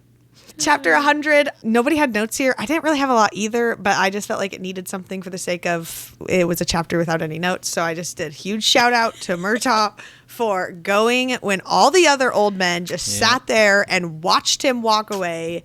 He's a real man, and I was just talking about in the last episode or whenever, you are old, and yes, you would probably die, but you still could do something. Like, you don't just have to sit there, and so he was doing that, and he's a real man. Real man. Mm-hmm. Yes. You have a crush on Murtaugh? I need some fan art of Murtaugh all of a sudden, so. Yes, my notes about this were in the next chapter in 101 because they talk about this more. And I was just starting to soften the tiniest bit toward Darrow with this whole like Evangeline thing because I thought his relationship with her seemed really sweet. But then he just lets Murtaugh walk out onto the battlefield alone and is like, old fool. Like, that made me mad. At first, I was kind of mad that Murtaugh went out to begin with because it seemed like he knew that he was just going to die immediately. But then we get a little bit later, we get like one line from Lysandra about how his death, like him going out there, totally changed the course of everyone else in the battle around him and that it rallied them and helped them. Well, I think she called it a victory, but obviously there's like They like Small wins sealed here. the wall or the west wall or whatever. Yeah, it was yeah, that yeah. was under attack that he went to save. Yeah. Yeah, he's a real man. And then this is kind of a new section talking about how Aelin could still see all of the worlds that she passed through after she had come back to her body, and she was still just kind of seeing them like in her mind. And I liked the way that this was described, and I liked this little excerpt. And while I was reading it, it made me wonder if Sarah also feels this way about all the worlds that she imagines but will never have time to explore in her writing. And I think I was just thinking this because as a creative in general, like I'm not a writer by any means, but I think constantly dreaming up ideas for things that you want to create but you'll never have time to experiment with, like that just kind of resonated with me. So I was wondering if this description that she wrote is something that she feels. But it says, perhaps she'd never stop seeing them. Perhaps she alone in this world and all the others knew what lay beyond the invisible walls separating them, how much life dwelled and thrived, loved and hated and struggled to claw out a living. So many worlds, more than she could contemplate. Would her dreams forever be haunted by them, to have glimpsed them but been unable to explore? Would that longing take root? And I just thought that was really cool. I just kept thinking about if that's how she feels about her writing, and especially reading some of her other series and knowing how different some of these worlds are that she's kind of inventing in her mind, if that's what it feels like to be a writer. Maybe she just took this out of her own journal. Perhaps Maybe. she alone in this world and all the others knew what lay Dear diary. Yeah, I like that idea though. I don't know what it is to be an author, like have all the bajillion Yeah. things like that in your head and trying to put it down and together and just having crazy ideas. So doing multiple worlds like this is a way to do it. Like, oh, this is a crazy idea. Yeah. It doesn't fit in this world, but it would fit in this one, and still get Yeah. to keep all your fun things. It kind of reminds me of a really old video from like my childhood. It was actually about procrastination, not really anything artistic. But one of the things he said was like, procrastination will make you think that the idea you have in your head is perfect and you love it and everybody else will love it too. But it'll tell you to hold on to it because it's not quite ready yet. And you'll hold on to it for a really long time. It'll be a beautiful, beautiful thing to you. And then you die and no one ever sees it. And no one ever knows this beautiful thing that you had in your head. And I was like, well, that sucks. And it sometimes motivates me to write things down where I'm like, no, I got to Yeah. get it out somehow because maybe someone will like it. But Yeah. There's a really cool book about this whole idea. It's called Big Magic, Creative Living Beyond Fear by Elizabeth Gilbert. If you want to explore that idea more, it is really cool. And she talks about how like sometimes if you have an idea and you don't get it out, it will like come to another person later if you're not the one to like bring it to fruition. And she gives some like cool examples, and it's not as woo-woo as that sounds, but just that like I read it last year and it was like one of the most creatively inspiring books I've read, and it just had a lot of really cool little ideals like that about the creative process and procrastination and creativity and getting your ideas out there and stuff. But there was little side note. sort of on the note on that as well about ideas going to someone else's mind. Like I want to say within the past 10 years, there was someone who was like in Africa somewhere who they said was like on the level of Einstein intelligence. He had come up with all the same theories of Einstein, theory of relativity, gravity, and all this, but had never been like professionally trained in the sciences. He just kind of came up with it through his own views on the world and testing and everything. And the reaction to it was Einstein already said that. So they just completely discounted anything else he said and didn't give him any like research grants or anything. But there was like a lot of people that are saying, but if Einstein was still alive, you'd want him to find out more stuff, right? Like if this guy's as Right. smart as him, maybe you should take him into your community. But instead the reaction was like, no, we already know all that. We don't need you. And like, I felt so bad for the guy because he was super smart. But because they already had those ideas, they thought that views were pointless, even though he could have come up with more. Maybe still did. Interesting. So what you're saying is Sarah is Einstein. What a compliment. You heard it here first, Wow. folks. Okay. Back into our book, back to 101. I just marked here that she was calling herself God Killer. That was what she was, a God killer, and she did not regret it, not one bit. And it was like, Aelin has more names and more titles in this book series than I've cried in this entire series. And I've cried after today 38 times. That's a lot of crying. So like she's got a bajillion names. And so it's just like adding them on. And we've been joking about it this whole entire series. So I just thought I'd bring it up because it was funny. We joked at 3. She's at what, like 25 now? Yeah, she's got a lot.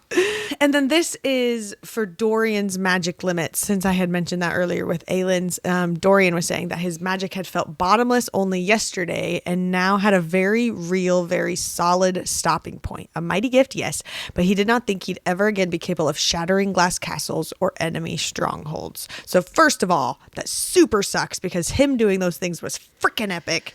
Yes. However, I'm glad he still has his magic. It seems like he should still be able to do all the different forms of magic. It just would be limited, or he, like how when like Lysandra shapeshifts, she can only do so many times before she's tired and runs out, or like everyone goes into their little magical sleep that they have to do after working out too hard. So I'm sad that they're limited because like Dorian never felt like it was like a burden to him. He was just freaking epic. So, but I'm glad he's still alive and he has some magic and all the things. And then I don't think I've ever been more mad at this book. Maybe I have, but I was really mad when all of the other royal people got mad at her that she came back. I mean, I know that they're mad about the whole Erewhon thing, but like they weren't going to do that anyway, friends. And instead they're like super mean to her. And like, it doesn't even show us the conversation. It just jumps into like, and they were really mad and started yelling at her. It just kind of summarizes whatever happened. And I'm just, it irked me so bad. And then later, whenever she's talking to Borte and she's like, Hussar called me a stupid cow. And Borte waved it off. He's like, Hussar calls everyone a stupid cow. You're in good company. And I was like, okay, at least that's funny. But like, I'm still mad about it. Like she literally is going to go sacrifice herself. You're just mad she came back. Like what the, I don't understand. I love the stupid cow part too. And there was, I highlighted the part later where she was like, a stupid cow I might be, but not without options. I know. It's another name for her. Look at that. Add it to the list. But Aelin and Aelin have a big, lovely bath. I almost said together. They're in baths next to each other, but they are bathing together. And they have this really lovely conversation. I really appreciated Aelin asking so many questions. And Aelin kept being like, I don't know why I kept asking this. I really shouldn't ask this, but just kept asking. But I was like, finally, like somebody's asking questions. I'm getting answers to things. Like, I appreciate this, Aelin. So shout out to her. But then she ends up giving Aelin Silba's ring. I think that that's going to be a big epic moment in Aelin's fight with Erewhon and Maeve. Like, so she has Goldrun's hilt and Silba's ring, or like Goldrun's ruby or whatever with all her magic, and Silba's ring. And I think those will take some sort of effect in this final battle. I don't know how, but I think it'll be important. I like this moment too because she made a comment here about how this was why she didn't want a lead bloodsworn to her, because a lead is the one who like would ask questions if she didn't understand or challenge her even if she thought that she was wrong. And I thought that was kind of a cool little aspect to their relationship. I didn't really think about a lead like taking the blood oath to begin with, but I guess she could. That was something that they wanted to do. My last note from this chapter was just that I've missed Borte. I just loved this whole interaction with her casually walking in like while they're in the middle of a bath and she just sits down to chat. Like, I don't know. I just love her character on this reread, and I love that she wanted to lead the way and like fly into battle with Aelin. It was cute. And then she just walked out. Yeah. She's like, let me know when. Yep. And into chapter 102. Had to call this out, Lysandra. It says, Lysandra hadn't bothered to look at Darrow at any of them who hadn't dared to do what Murtaugh had done. His death, they'd learned, had rallied the men at the wall, made them topple that siege tower, a lucky, costly victory. And I wrote, effing Darrow. Like we said, the old guys up there, Murtaugh was like, he knew what his presence meant, and he probably knew he was not going to make it when he made that decision. So it's just like, yeah, that sucked. And then I had to point this out as well. When Aelin and Lysandra are kind of, they've made up slightly, but this part in particular said Aelin growled into Lysandra's mouth, and the hand at her hip slid to her thigh, hoisting it around his waist as he ground into her exactly where she needed him. Of course, based on my previous comment on the word ground, I typed into my notes, I went, beefy. I only highlighted the word ground from this moment specifically. Yeah, same. Works for me. So I had to call that out. You know, the old ground beef. Yeah. I'm glad you're bringing some light to this part, though, because as much as I would love to be happy for Lysandra, this whole section just made me cringe so bad. There was so much of the two of them together in this little chapter section. And I really just wanted to be happy for them the whole time, for both of them. Yeah. Like I want everyone to have their happily ever afters. And I've really struggled with it and stuff. But I got this one line, and so I'm going to try my best to accept them because it is not really their choice, but maybe their choice. I don't really know how mates work, but it said, an apex predator who had found his prey at last. No, not his prey, never with him, but his partner, his mate. So I'm going to try to be happy for them if they're mates. And also don't make fun of me for saying the word mates because I was right every time I've been mentioning it. Thank you, Kyle. And maybe it explains why they're like weirdly keep coming back to each other, even though each other is not treated the other one nicely, mostly Adian, but you know, whatever. So I'm going to do my best to like them. That's what I'm committing to. So I have other notes where I'm like, okay, I guess this is cute for them. I don't have to like it, but if they like it, I want to be happy. I want them to be happy. So if that makes them happy, then cool. I was talking with Lauren about this, I don't know, last night or a couple nights ago, about them getting all friendly in these last couple days where they're like, we're probably going to die. And I was like, I mean, it's probably a lot easier to do when you think you're going to die in a few days. Like, Yeah, that's true. I don't know if I really believe this whole, like, yes, all is forgiven, or if it's just like a, you know what, we're going to die, let's forget the past. So maybe, like, after this, they'll still have to have, like, a sit-down conversation and be like, oh, we lived, so we should actually talk out the issue. But Maybe. I don't know. Communication's a good idea. I guess. Always. Yes. All right. Chapter 103. I had some questions about this one in my notes, but this is Rowan's POV talking about Aelin. And he said Aelin's full powers were now ... He didn't quite know where they'd been at Mistward, perhaps when she still had that self-inflicted damper, not as little as when she arrived, but not as much as when she'd encircle all of Dornell with her flame. So cool, kind of gauging-ish where we are, somewhere in the middle of Air of Fire. But aren't Karanom or mates, depending on which word we want to discuss this with, aren't they supposed to be of similar power or of similar, like, status as far as who they are internally? So, like, does Aelin losing her power or any of that going to affect... I don't think it did, because I think wasn't the example he used, someone was like, oh, someone who may not have like a very deep well, if they're carrying on with someone who is, they can borrow all that power.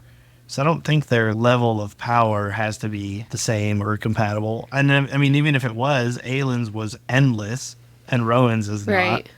And they were carrying on at that time. Granted, he had a lot, but still. Mm-hmm.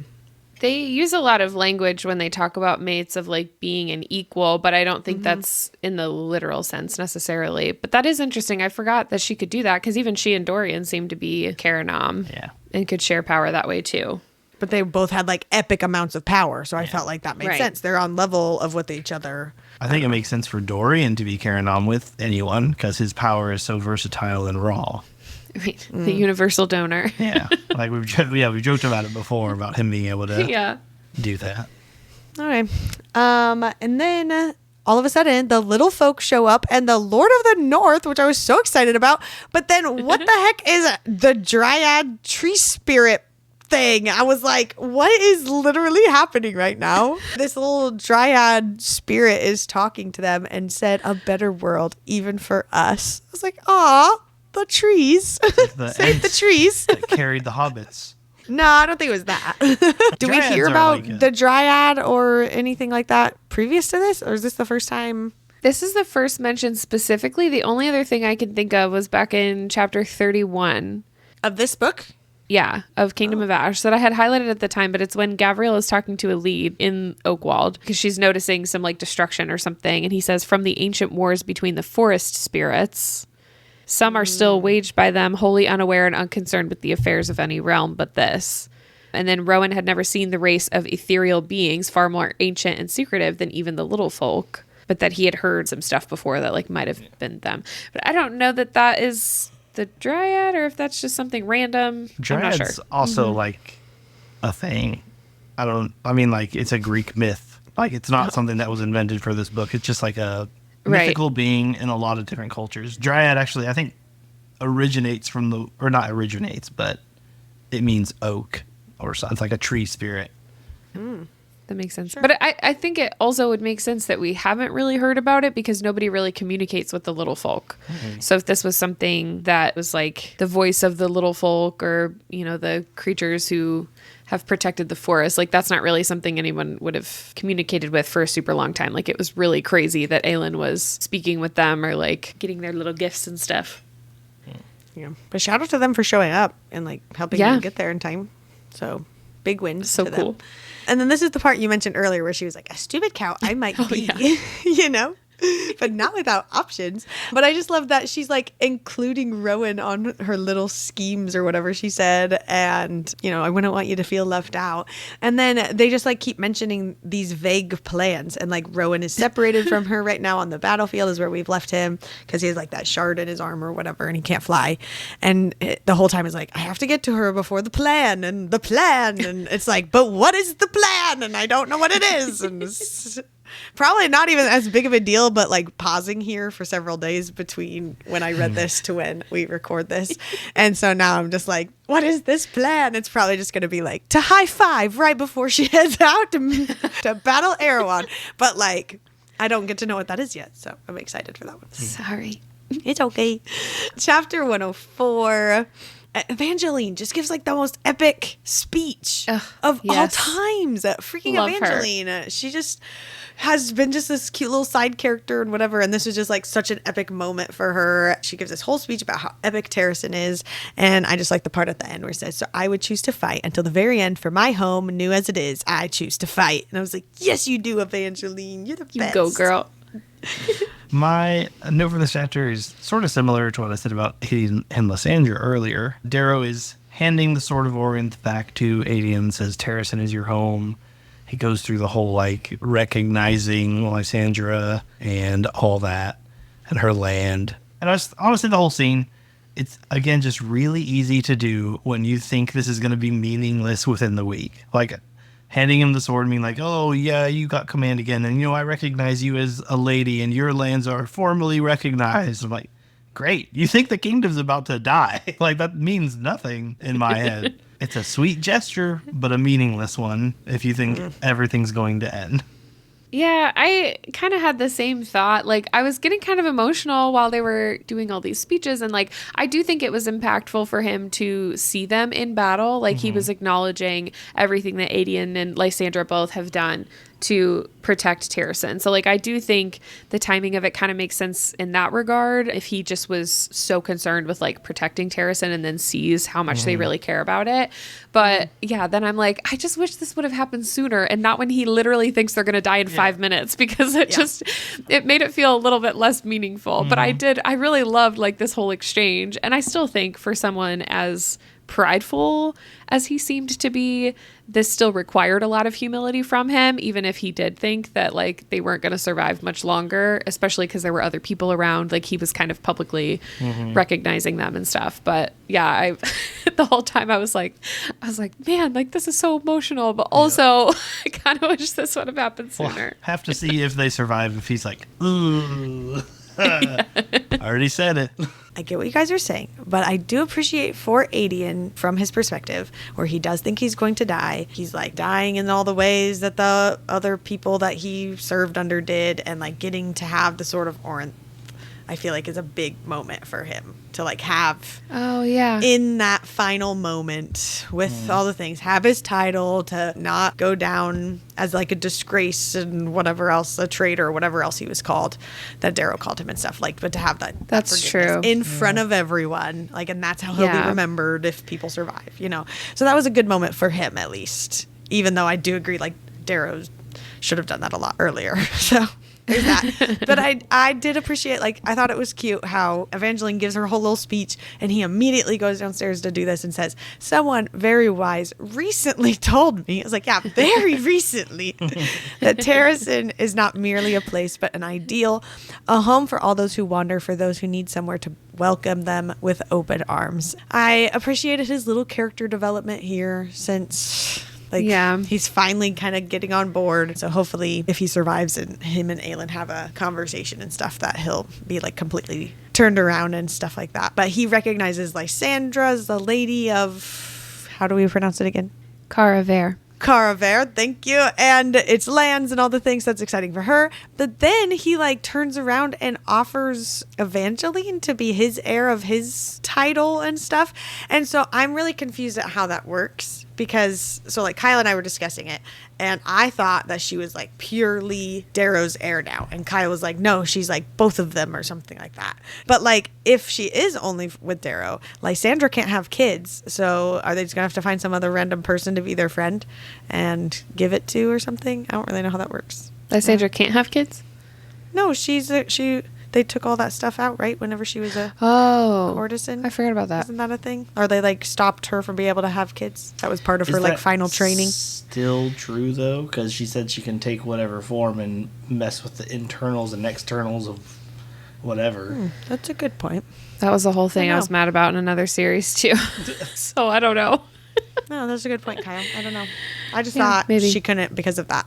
I forgot about that. So I assumed she would just be heir to both, and it might not even happen at the same time. Like that could be happening at different times. She could inherit Darrow's land first or something if he dies sooner. But how old he is. Right. What I was more confused about was like I couldn't remember like what land he even has. Like what is he? Where's his territory? I don't know if that's like a lot of wealth that she's inheriting. I mean, I would assume so if he seemed to be the kind of main decision maker, but I don't really know. Yeah, I thought it was like the aide to the crown or some sort of, but I guess he was just dating the crown with Orlan. So before he died, so I don't know.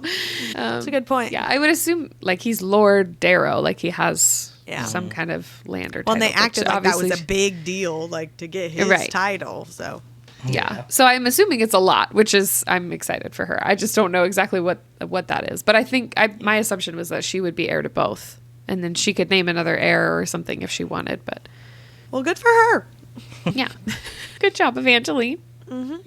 Chapter 105. I just had another note with Aelin and Lysandra that I want to love this so much. Like, I really want to be happy for them. I'm just struggling because I'm still cringing. And I just feel like these interactions would be so sweet if 90% of their interactions hadn't been terrible for the last 1,000 pages. I spent so much time being so mad at Aelin. And I appreciate that Lysandra wasn't like immediately just accepting his rash apologies. I appreciate that she was still kind of trying to guard herself a little bit. And I think she still is here too. But then he says, I love you in this chapter. And she says, and I you, which I thought was funny because it's not like really a literal profession of love, but it's anyway, they had this whole cute literal interaction following with like all the sweet stuff that they said to each other. And I think I would have enjoyed it a lot more if I wasn't still, I need to see more from Aelin first. I don't fully believe him yet. I also get that if they happen to be mates, which they did say a couple of times in this section, that like, you know, I want to get there. I want to be a fan. I'm struggling. I just want Lysandra to have everything in the whole world. Yeah. I think I'm at the point where I'm not here for it, but I'm happy they're happy if that works for them. And I'm just kind of resigned to the fate that is the two of them. And I'm no longer fighting it because I feel like in the last couple episodes I was so fighting it and like anti all the things. And I'm just kind of like, all right, this is just where it's going to be. There's no Ren or any of these other side characters that maybe could be. It's definitely going to be these two. I did like the lines, or I thought it was cute where, you know, they are literally going to turn and walk down the stairs to what they think is their death. And they're just kind of having this final goodbye. And I think it was him that said, I will find you in whatever life comes after this. And she's like, in every lifetime. I was like, oh, that is cute.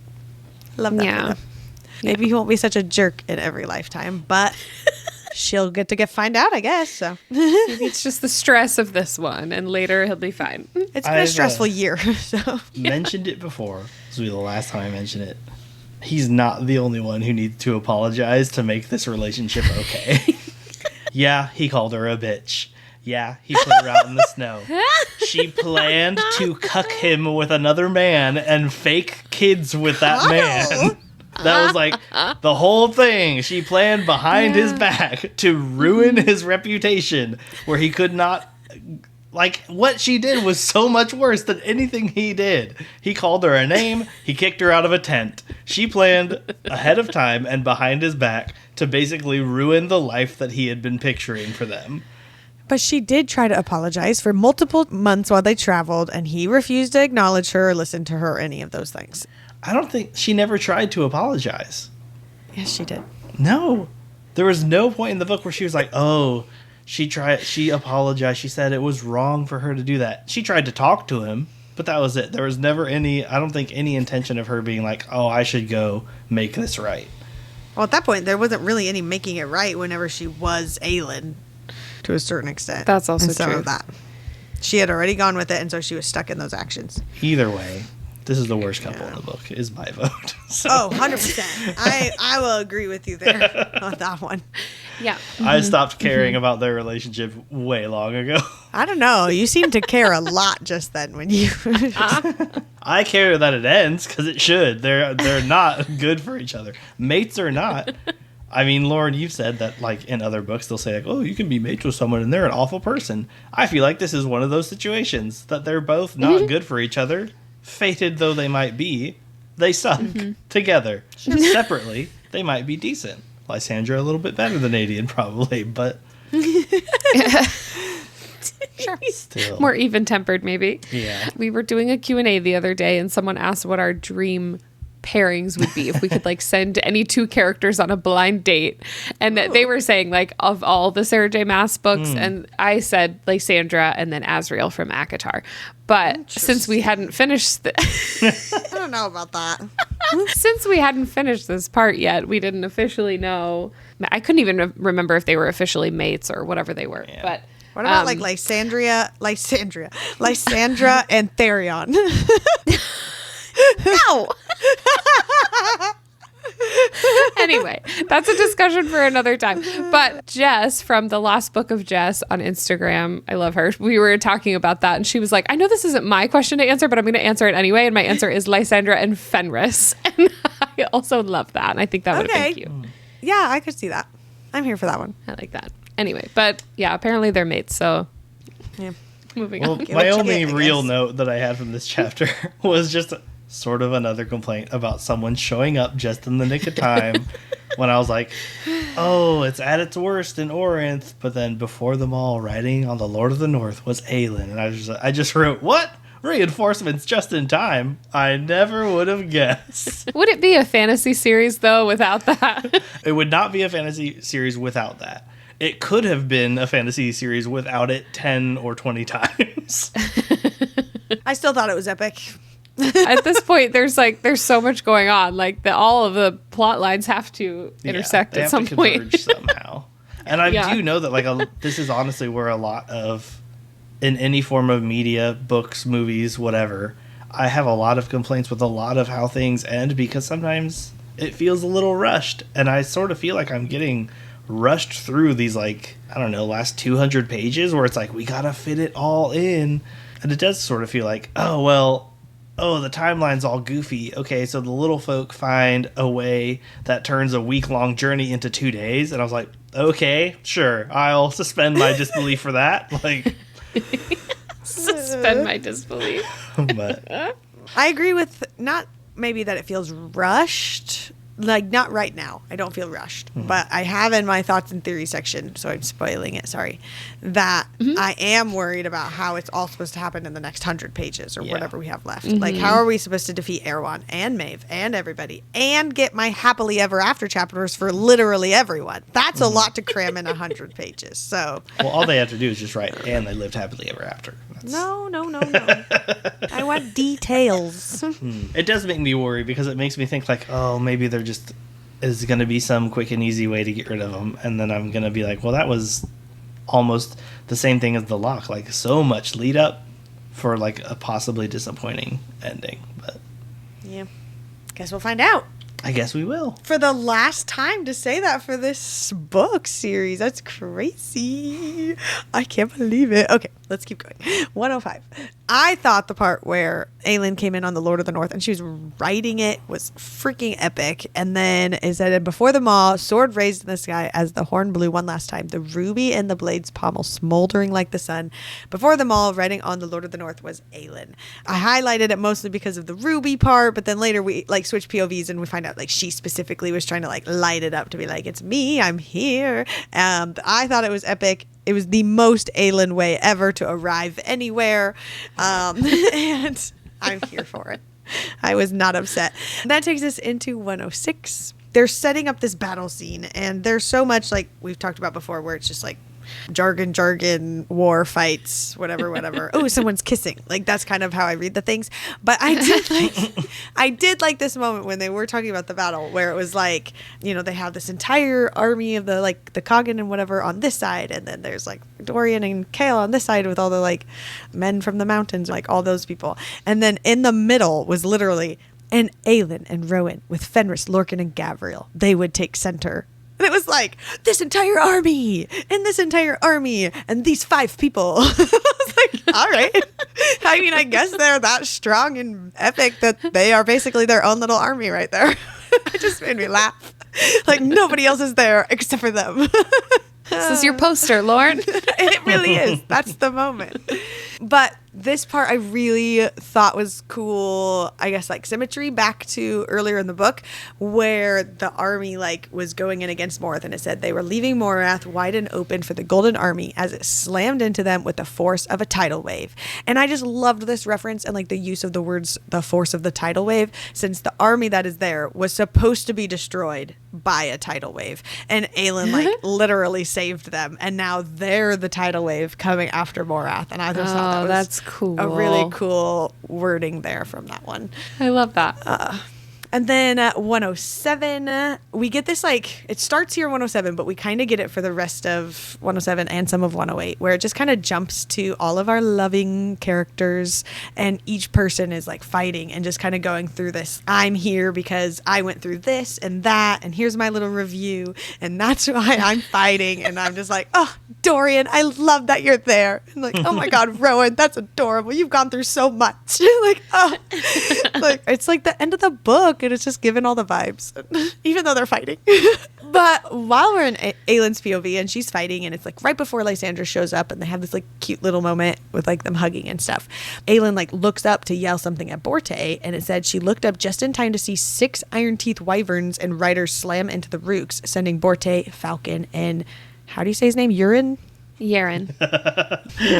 Town? Isn't that what you call that? Right? Yaren. Like Karen. Yaren, yeah. Sending Borte, Falcon, and Yaren scattering Rook and Wyvern, screaming as they hit the earth and rolled. And then Aelin just continues and like continues fighting and goes on about the battle, and no one else mentions what happens here. Are these characters dead? Are they fine? Are they alive? I don't know. They're just like, that's all we get. And I'm like, I like read that, and I don't think it really bothered me until I came here to write my notes about it, because I was like, hold on, I don't know what's going on with these guys now that I'm reviewing in my notes. So I'm a little panicked for them, because I really like Borte. I'd be so upset if something happened to Falcon, because him and Lysandra have not met yet, and I'm imagining that to be a pretty cute moment. I don't know. I'd just be really upset by that. So that's all I got. Yes, and I think it's like right after this, it's when like Lysandra comes through and kind of saves Aelin. She like swoops in, and there's like a witch coming at her or something like that. She like cuts off the wyvern's head of the witch riding through. It says its head went tumbling to the ground, not tumbling so much as smashing, beneath a spiked massive tail belonging to an attacking wyvern with emerald eyes. Aelin crouched as the riderless wyvern whirled on the gaping iron teeth witch still atop her beheaded mount, with one slamming sweep of the tail, the green-eyed wyvern, and hurling across the field. I just picture it like sticking in her and then just like flinging her, you know, across the battlefield. That was just, I had to call that out. So sweet. Ugh, she's just the best. Love her so much.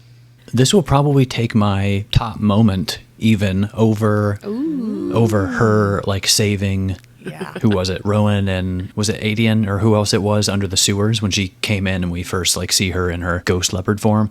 I think this moment actually beats it, and she's just way underrated in this entire series. I mean, there was like the moment right before Aelin and Lysandra walked down to go die or whatever, and like it literally said something about Aelin or someone like sliced something right in front of her, and she didn't even flinch as the blood like splattered all over her. Like whatever it is, like she's is like, yep, it's just a Tuesday, like no big deal. Ugh. And then in this same chapter, I thought this was really sweet. This little moment when Rowan's POV, he's like watching Aelin and she's rigging up like the catapults, and it says, precisely as Aelin had told him Sam Cortland had done in Skulls Bay, the catapult's mechanisms allowed her to rotate its base. Rowan wondered if the young assassin was smiling now, smiling to see her heaving the catapult into position. And I thought this was so sweet, especially coming from Rowan's POV, because Rowan knows how much it meant to her. I just love that he remembered that detail about like her stories, because he wasn't even there, but just to have this mention of Sam like from, you know, the prequel before book one, and have him like still impacting the way that she fights and like her perspective and her POV with the I am Aelin Ash River Galathinius. Like, I just love these little callback moments to Sam, and I just thought this was especially sweet from Rowan. Yeah, my note here was like, why you got to bring up Sam at a time like this? Why you got to do that to me, Sarah? I loved it.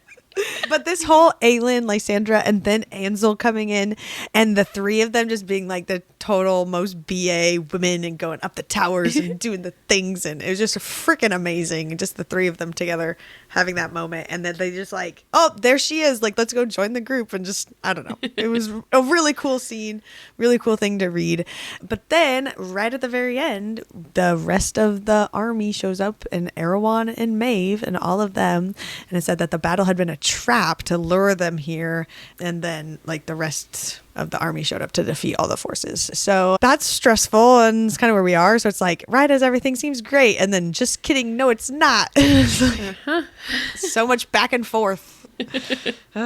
So yes, chapter 108, Gavriel, like, he makes it through the gate. He sees Adian, the wyvern. He's already killed the wyvern out for the front door. He's got his gold shield up, and he's like, I'll give you time to shut the gate. Instead of literally just shutting the gate with the guards or even with Adian, and he's got his little gold bubble there and the wyvern. Instead, he just saunters out and lasts like 5 seconds or something like that, which is honestly really disappointing. If he went like way too quick.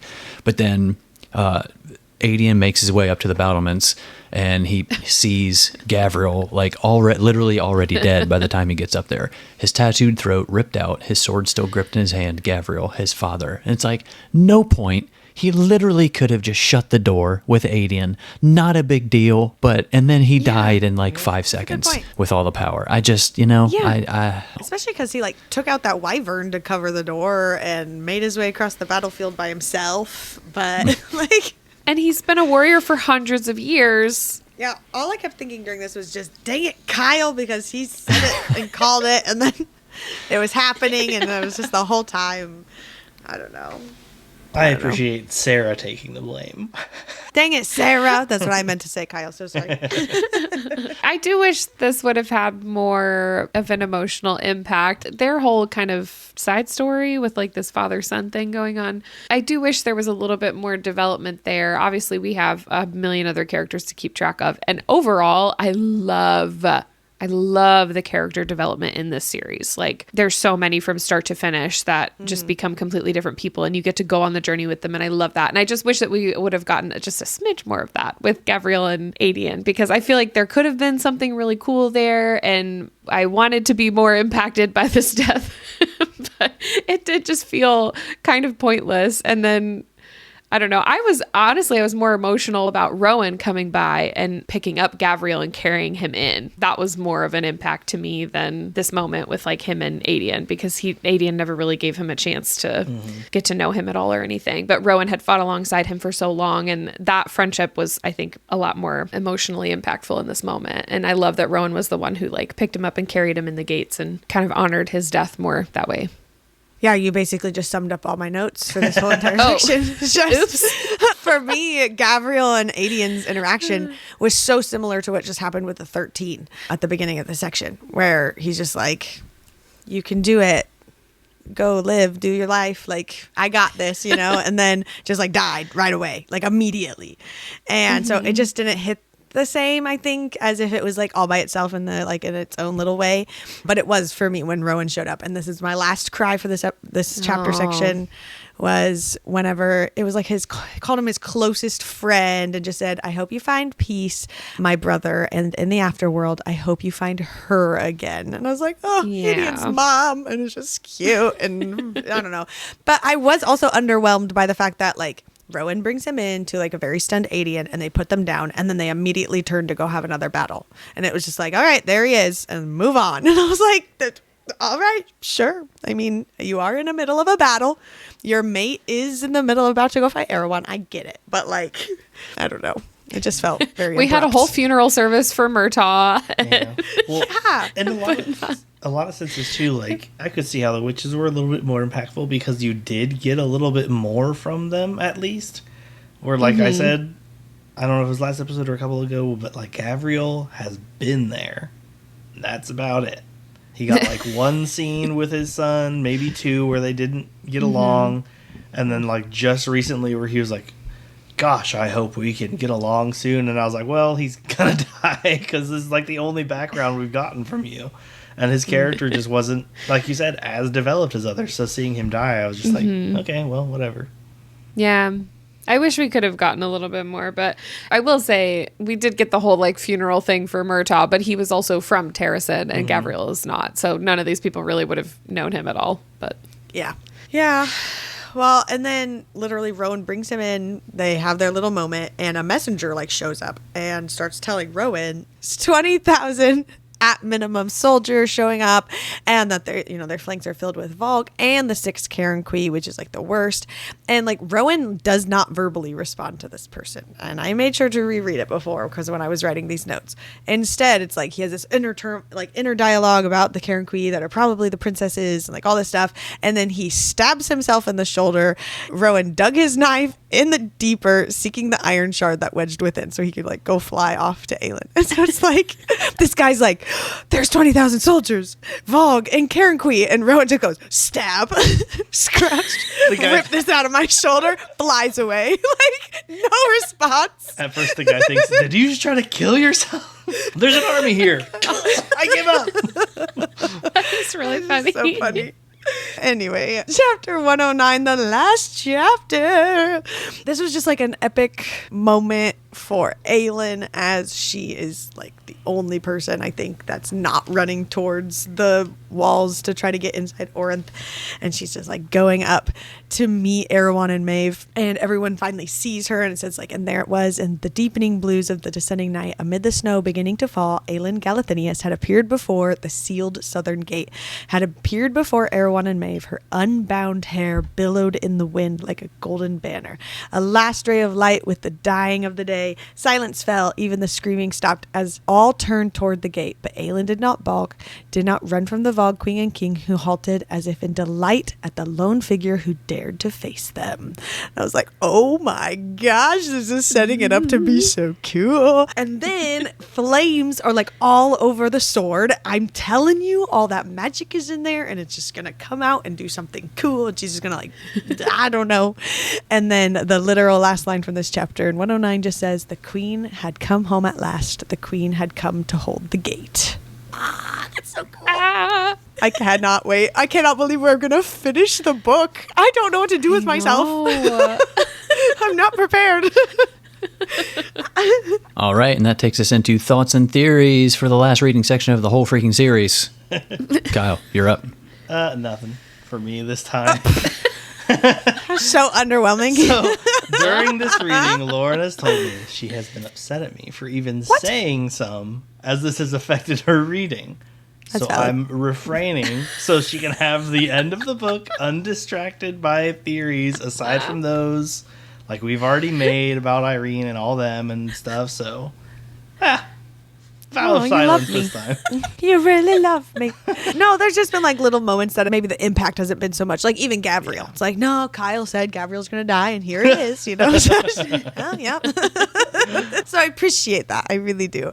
I, on the other hand, wrote all my theories. It's not a ton, but mostly the beginning of my thoughts and theories is just me freaking out that this is the end of the book and the end of the series. For me, this is the end of the Mass verse. Like, I don't know what to do with myself. Like, I will have no new Sarah J. Maas books to read, which is crazy. I have been reading, this has been like at least a 2 or 3 year process for me to get through them all. A year and a half. No way. We started Bookstagram a year ago and I had read them before that. No, I didn't read them I started ACOTAR last January. No. And then you didn't read it until a few months later. You read it last spring. Are you telling me that me reading Sarah J. Maas has been like the Throne of Glass timeline? It's only been a year, Lauren. A little over a year. Feels like so much longer than that. No way. Yes, I know. Gosh, and when you that's finish crazy. it, then you just read it all over again. Oh, okay. Well, there we go. I'm starting ACOTAR next. For real? Yep. It feels like forever ago, but maybe it's because we read like 100 books a year, so it's really like True. a bajillion lifetimes in between each time. Yes. Anyways, all of this to Anyway. say, I can't believe that it's almost over. I cannot believe I also cried this much in one chapter section. I really think that Silva's ring and the magic in Goldrin are going to be like the keys to her winning somehow. I don't know how, but I think that will be a big one. I don't know how she'll defeat them because she can't banish them anymore unless she can actually banish them because the word keys are in her.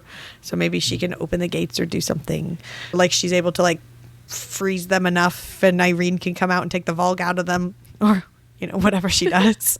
I'm really not looking forward to any spiders potentially being there, but like there's only 6 and then hoping that there is only 6 that show up and then that's it. I don't really know what that's going to be like, but I imagine they'll be part of the next section. And then I'm just really worried about how am I supposed to get the end of the story and all my happy ever afters in 100 pages.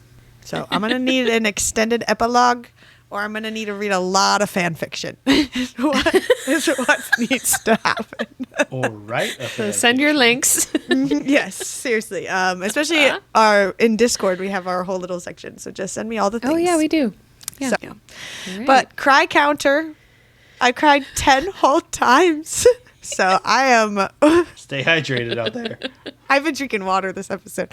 So I went from 28 to 38 cries. Wow. In the whole series. That's like 8 books to only cry 38 times. Only. Kyle's cried 0.5 times. I told Lauren today I was editing episode 27, I think, or 29, where she had hit 27 cries, and she was like, well, I still haven't cried like once per episode number yet. And then I texted her back. I said, yeah, now it's like once per chapter is when it's happening. Oh, well. Yes. So I was at 12 cries for the series. Previously, I had one big cry in this chapter section, bringing me to a symbolic and literal 13. Very good. Kyle? Still at the old 0.5. What is that point? I don't even remember how we got to 0.5. Like It was almost. Astrid's story. Like, it almost got to me to where I was... It's the closest Like he's the come to tears crying. welled up, but they didn't fall out. Is that no, where I we're could at? feel it here. You know how you feel it here Oh. somewhere? Like, where most people Yeah. have a heart. I felt some sort of... You can sort of feel the emotion welling up, and it never quite got Yeah. to the eyes. I see. Thanks a lot, Tin Man. And I had started with 6 and I added 2 to mine this time. So. Good job. I did not expect any of the boys to get very many. I knew I'd cry a ton. I already knew that was the thing. So. This is still way more than I cried on my first read, though. What do you think, for you? Lauren, like, what do you think you're going to end at? 38 now. You got 100 pages left. I don't know. If the happily ever afters are so happy, I might just end up crying for a really long time. I was going to say, I don't want to put you off of crying a certain amount of times by No, guessing a number. there's no putting me off of crying. It's just going to happen. 44. We'll get a good 6 more cries in there. Yeah. But I do plan after we finish the book to go through and like see how many cries per book that I read. So yeah. I would obviously assume this one's going to be the most, but by like how much? Probably a lot. But And that's rate okay. each book from 1 to 10 tiers. It's pretty good. I love it. Oh my gosh, you guys, I cannot believe we only have one episode left for this entire series. That is out. crazy. I know. Next week will be our last episode on Kingdom of Ash. We'll be discussing chapters 110 to 121, which is the end of the whole dang thing. So before you go, please subscribe on YouTube and give us a follow on Instagram and TikTok to stay up to date on our announcements for what's next here at Between Pages and Friends. In the meantime, check out our website, betweenpagesandfriends.com, for all the cute podcast merch and links to our Patreon, Amazon storefront, YouTube channel, social media, Goodreads, and more. Till next time, stay wordy, stay nerdy, don't stress, and stay blessed. Bye. We did it.